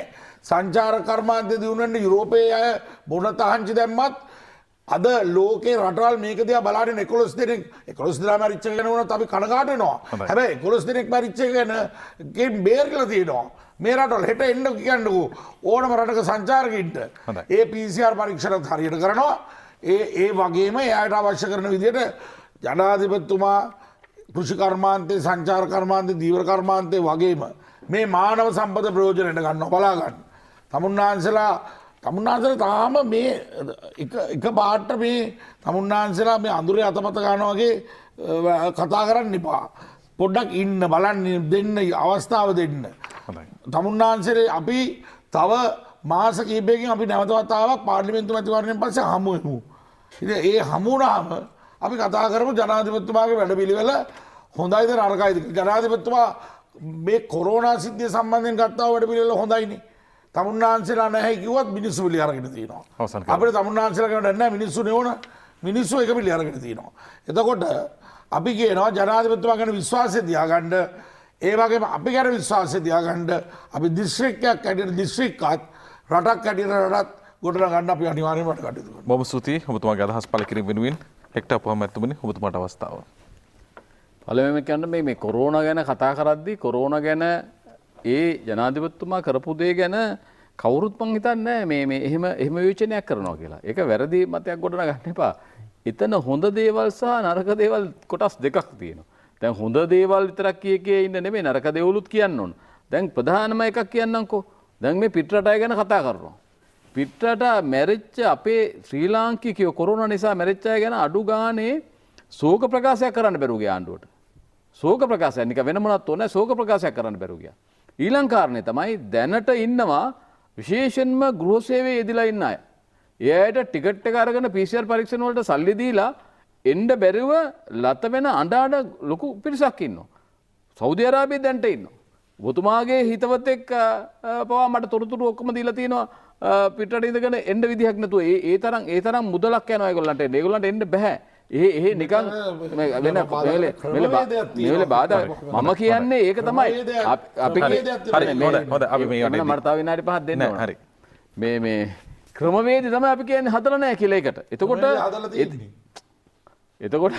එතකොට මෙතන සිද්ධ වෙන කාරණාව තමයි මේකේ වැරද්ද තියෙන ඔතන. ඒ වැරද්ද නිවැරදි කරලා නැහැ. ඔබතුමාට නිවැරදි කරන්න හැකි වෙලා නැහැ. ඊළඟ සහරාන් ප්‍රහාරය ගැන. මේ පාසුක ප්‍රහාරය ගැන. පාස්ක ප්‍රහාරයේ දැන් ඔය ජනාධිපති කමිෂන් එක දැම්මේ අපේ ගිය ආණ්ඩුව කාලේ කමිෂන් එක දැම්මේ. ඒක තමයි යන්නේ. ඕකේ දැන් මොනවද කියන්නේ? දවස ගානේ කියන කාරණා ටික බලන්න. දවස ගානේ කියන කාරණා ටික ඔය පරීක්ෂණ ඔක්කොම කරලා තියෙන්නේ අපේ කාලේ. ඒ කාලේ කරලා තියෙන්නේ.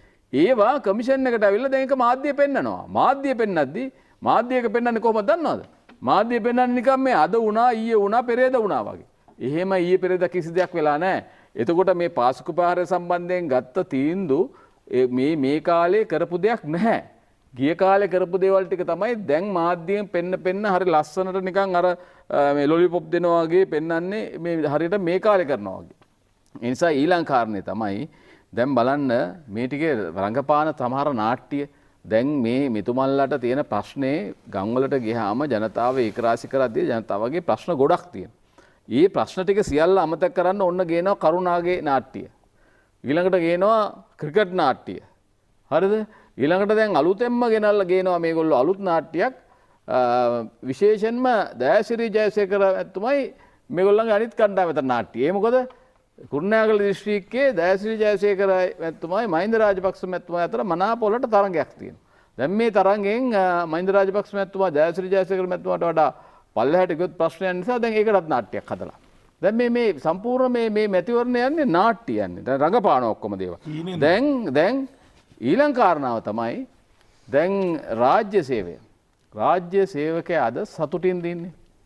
රාජ්‍ය සේවකයාට ගිහිලා දාන පාට් ටික බලන්නකෝ ගමේ ඉන්න මේගොල්ලන්ගේ දේශපාලනය කරන කෙනා සංවිධායකයෙක් බව දාන පාට් එක. ඒ දාන පාට් එක දාලා තමයි වැඩ ටික කරන්නේ. දැන් ඔය රුපියල් 5000 මුදල බෙදද්දි කරපු වැඩ ටික බලන්නකෝ. එතකොට අපේ කාලෙයි මේ කාලෙයි අතර වෙනස එතන පැහැදිලිව පේනවා. එතකොට රාජ්‍ය සේවකයාට විශාල ප්‍රශ්නයක් මතුවලා තියෙනවා දැන් මේ වෙනකොට. එක පැත්තකින් වැටුප්පොළ ප්‍රශ්නේ, අනිත් පැත්තෙන් විශ්‍රාම වැටුපේ ප්‍රශ්නේ. ඊළඟට දැන් ඇත්තටම දැන් ඊයේ පෙරේදා මේගොල්ලෝ අර විශ්‍රාමිකයන්ගේ අර 15%ක 8% දක්වා ගේන්න වැඩපිළිවෙල හදලා ඉවරයි මේ මැතිවරණයෙන් පස්සේ. මේ කරන්න. හැබැයි ඒක එකපාර මල්ලෙන් එළියට ආවා. එළියට ආපු ගමන් ටක් ගාලා ඒක වැහුවා නෑ එහෙම එකක් නැහැ කියලා. ඉතින් ජ්‍යෙෂ්ඨ පුරවැසියන්ගේ. ඉතින් එතකොට මේ සියලු දේවල් ඇස්සේ තියෙන්නේ මොකද්ද? දැන් MCC ගිවිසුම ගැන මහා කතන්දර ගොතලා ගිය පාර මේගොල්ලෝ දින්නේ කොහොමද? මේගොල්ලෝ සම්පූර්ණ ජයග්‍රහණය කරේ MCC ගිවිසුම ඇඳා.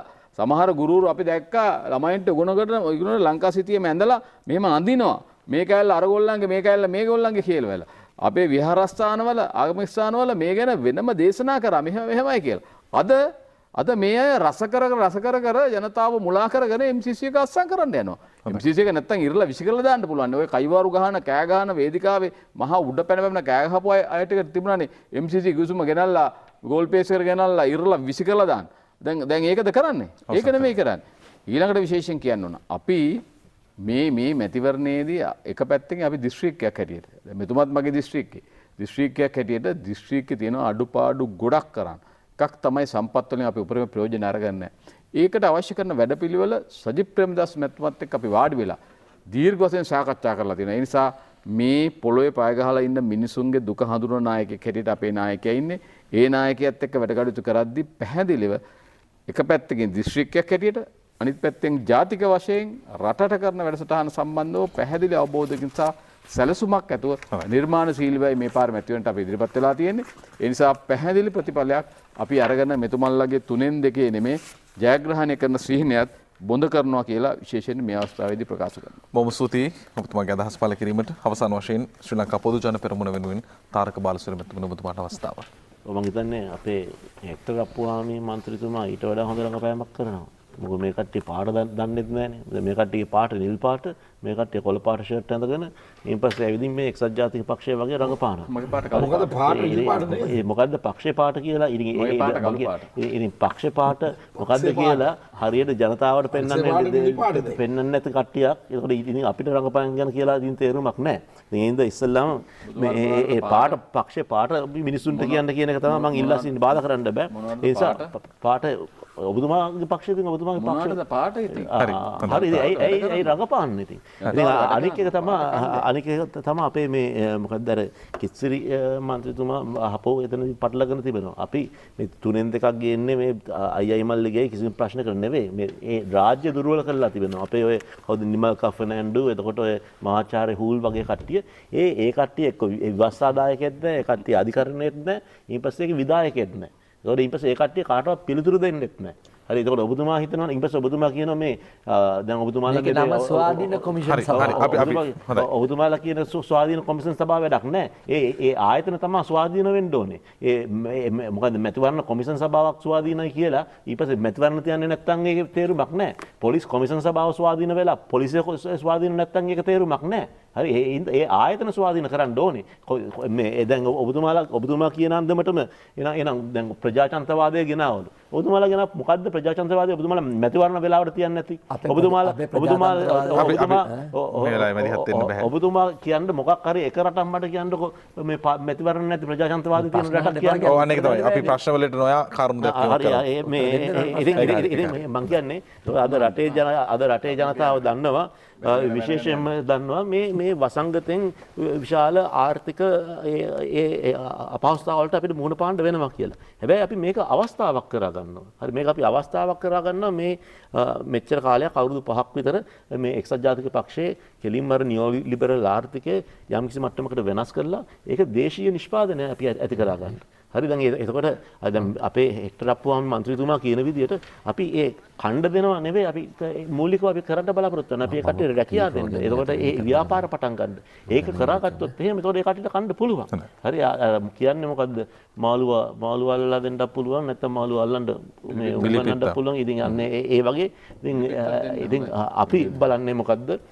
විශේෂයෙන්ම මේ ආර්ථිකය නගා සිටවන්න නම් අපි ඒ ඉකොනොමික් ස්ටිමියුලස් එකක් තිබෙන්න ඕනේ. ඒ දැන් පාරවල් හදනවා දැන් අපේ මන්ත්‍රීතුමා පැවසුවන් දෙනවා පාරවල් හදනකොට ඒ පාරවල් නිකන් හැදෙන්නේ නැහැ. ඒකෙන් යම්කිසි ප්‍රමාණයක් වැඩ කරන්න ඕනේ. වැඩ කරනකොට ඒ කට්ටියට ආදායමක් එනවා. ඒ ආදායම ඒ කට්ටියට පාවිච්චි කරගෙන ඒකේ නොකෝන් ඉෆෙක්ට් එකක් තියෙනවා. ඒ ආදායම ආපුවෙන් පස්සේ ඒ කට්ටියට ගිහලා බඩු භාණ්ඩ ගන්න පුළුවන් වෙනවා. බඩු භාණ්ඩ ගත්තොත් එහෙනම් ඒකට කඩවල වලට හොඳ වෙනවා.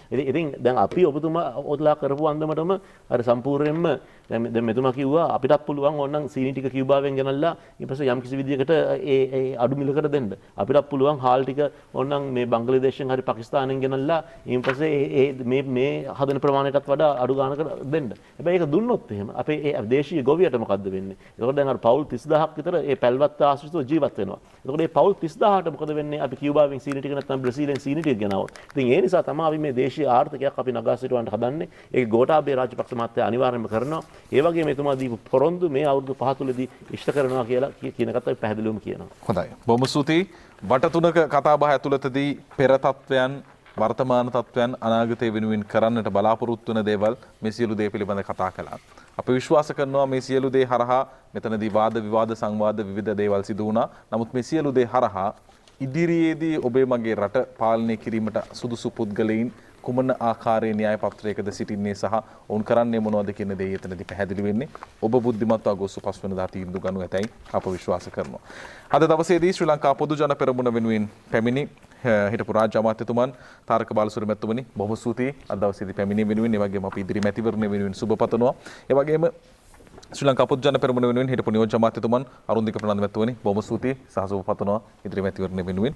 ඒ වගේම සමගි ජන බලවේගය වෙනුවෙන් හිටපු පාර්ලිමේන්තු මන්ත්‍රී පුත්තලම දිස්ත්‍රික් හෙක්ටර් අප්පුවා මැතිතුමනි බොහොම ස්තුතියි සුබ පතනවා ඉදිරි වෙනුවෙන්.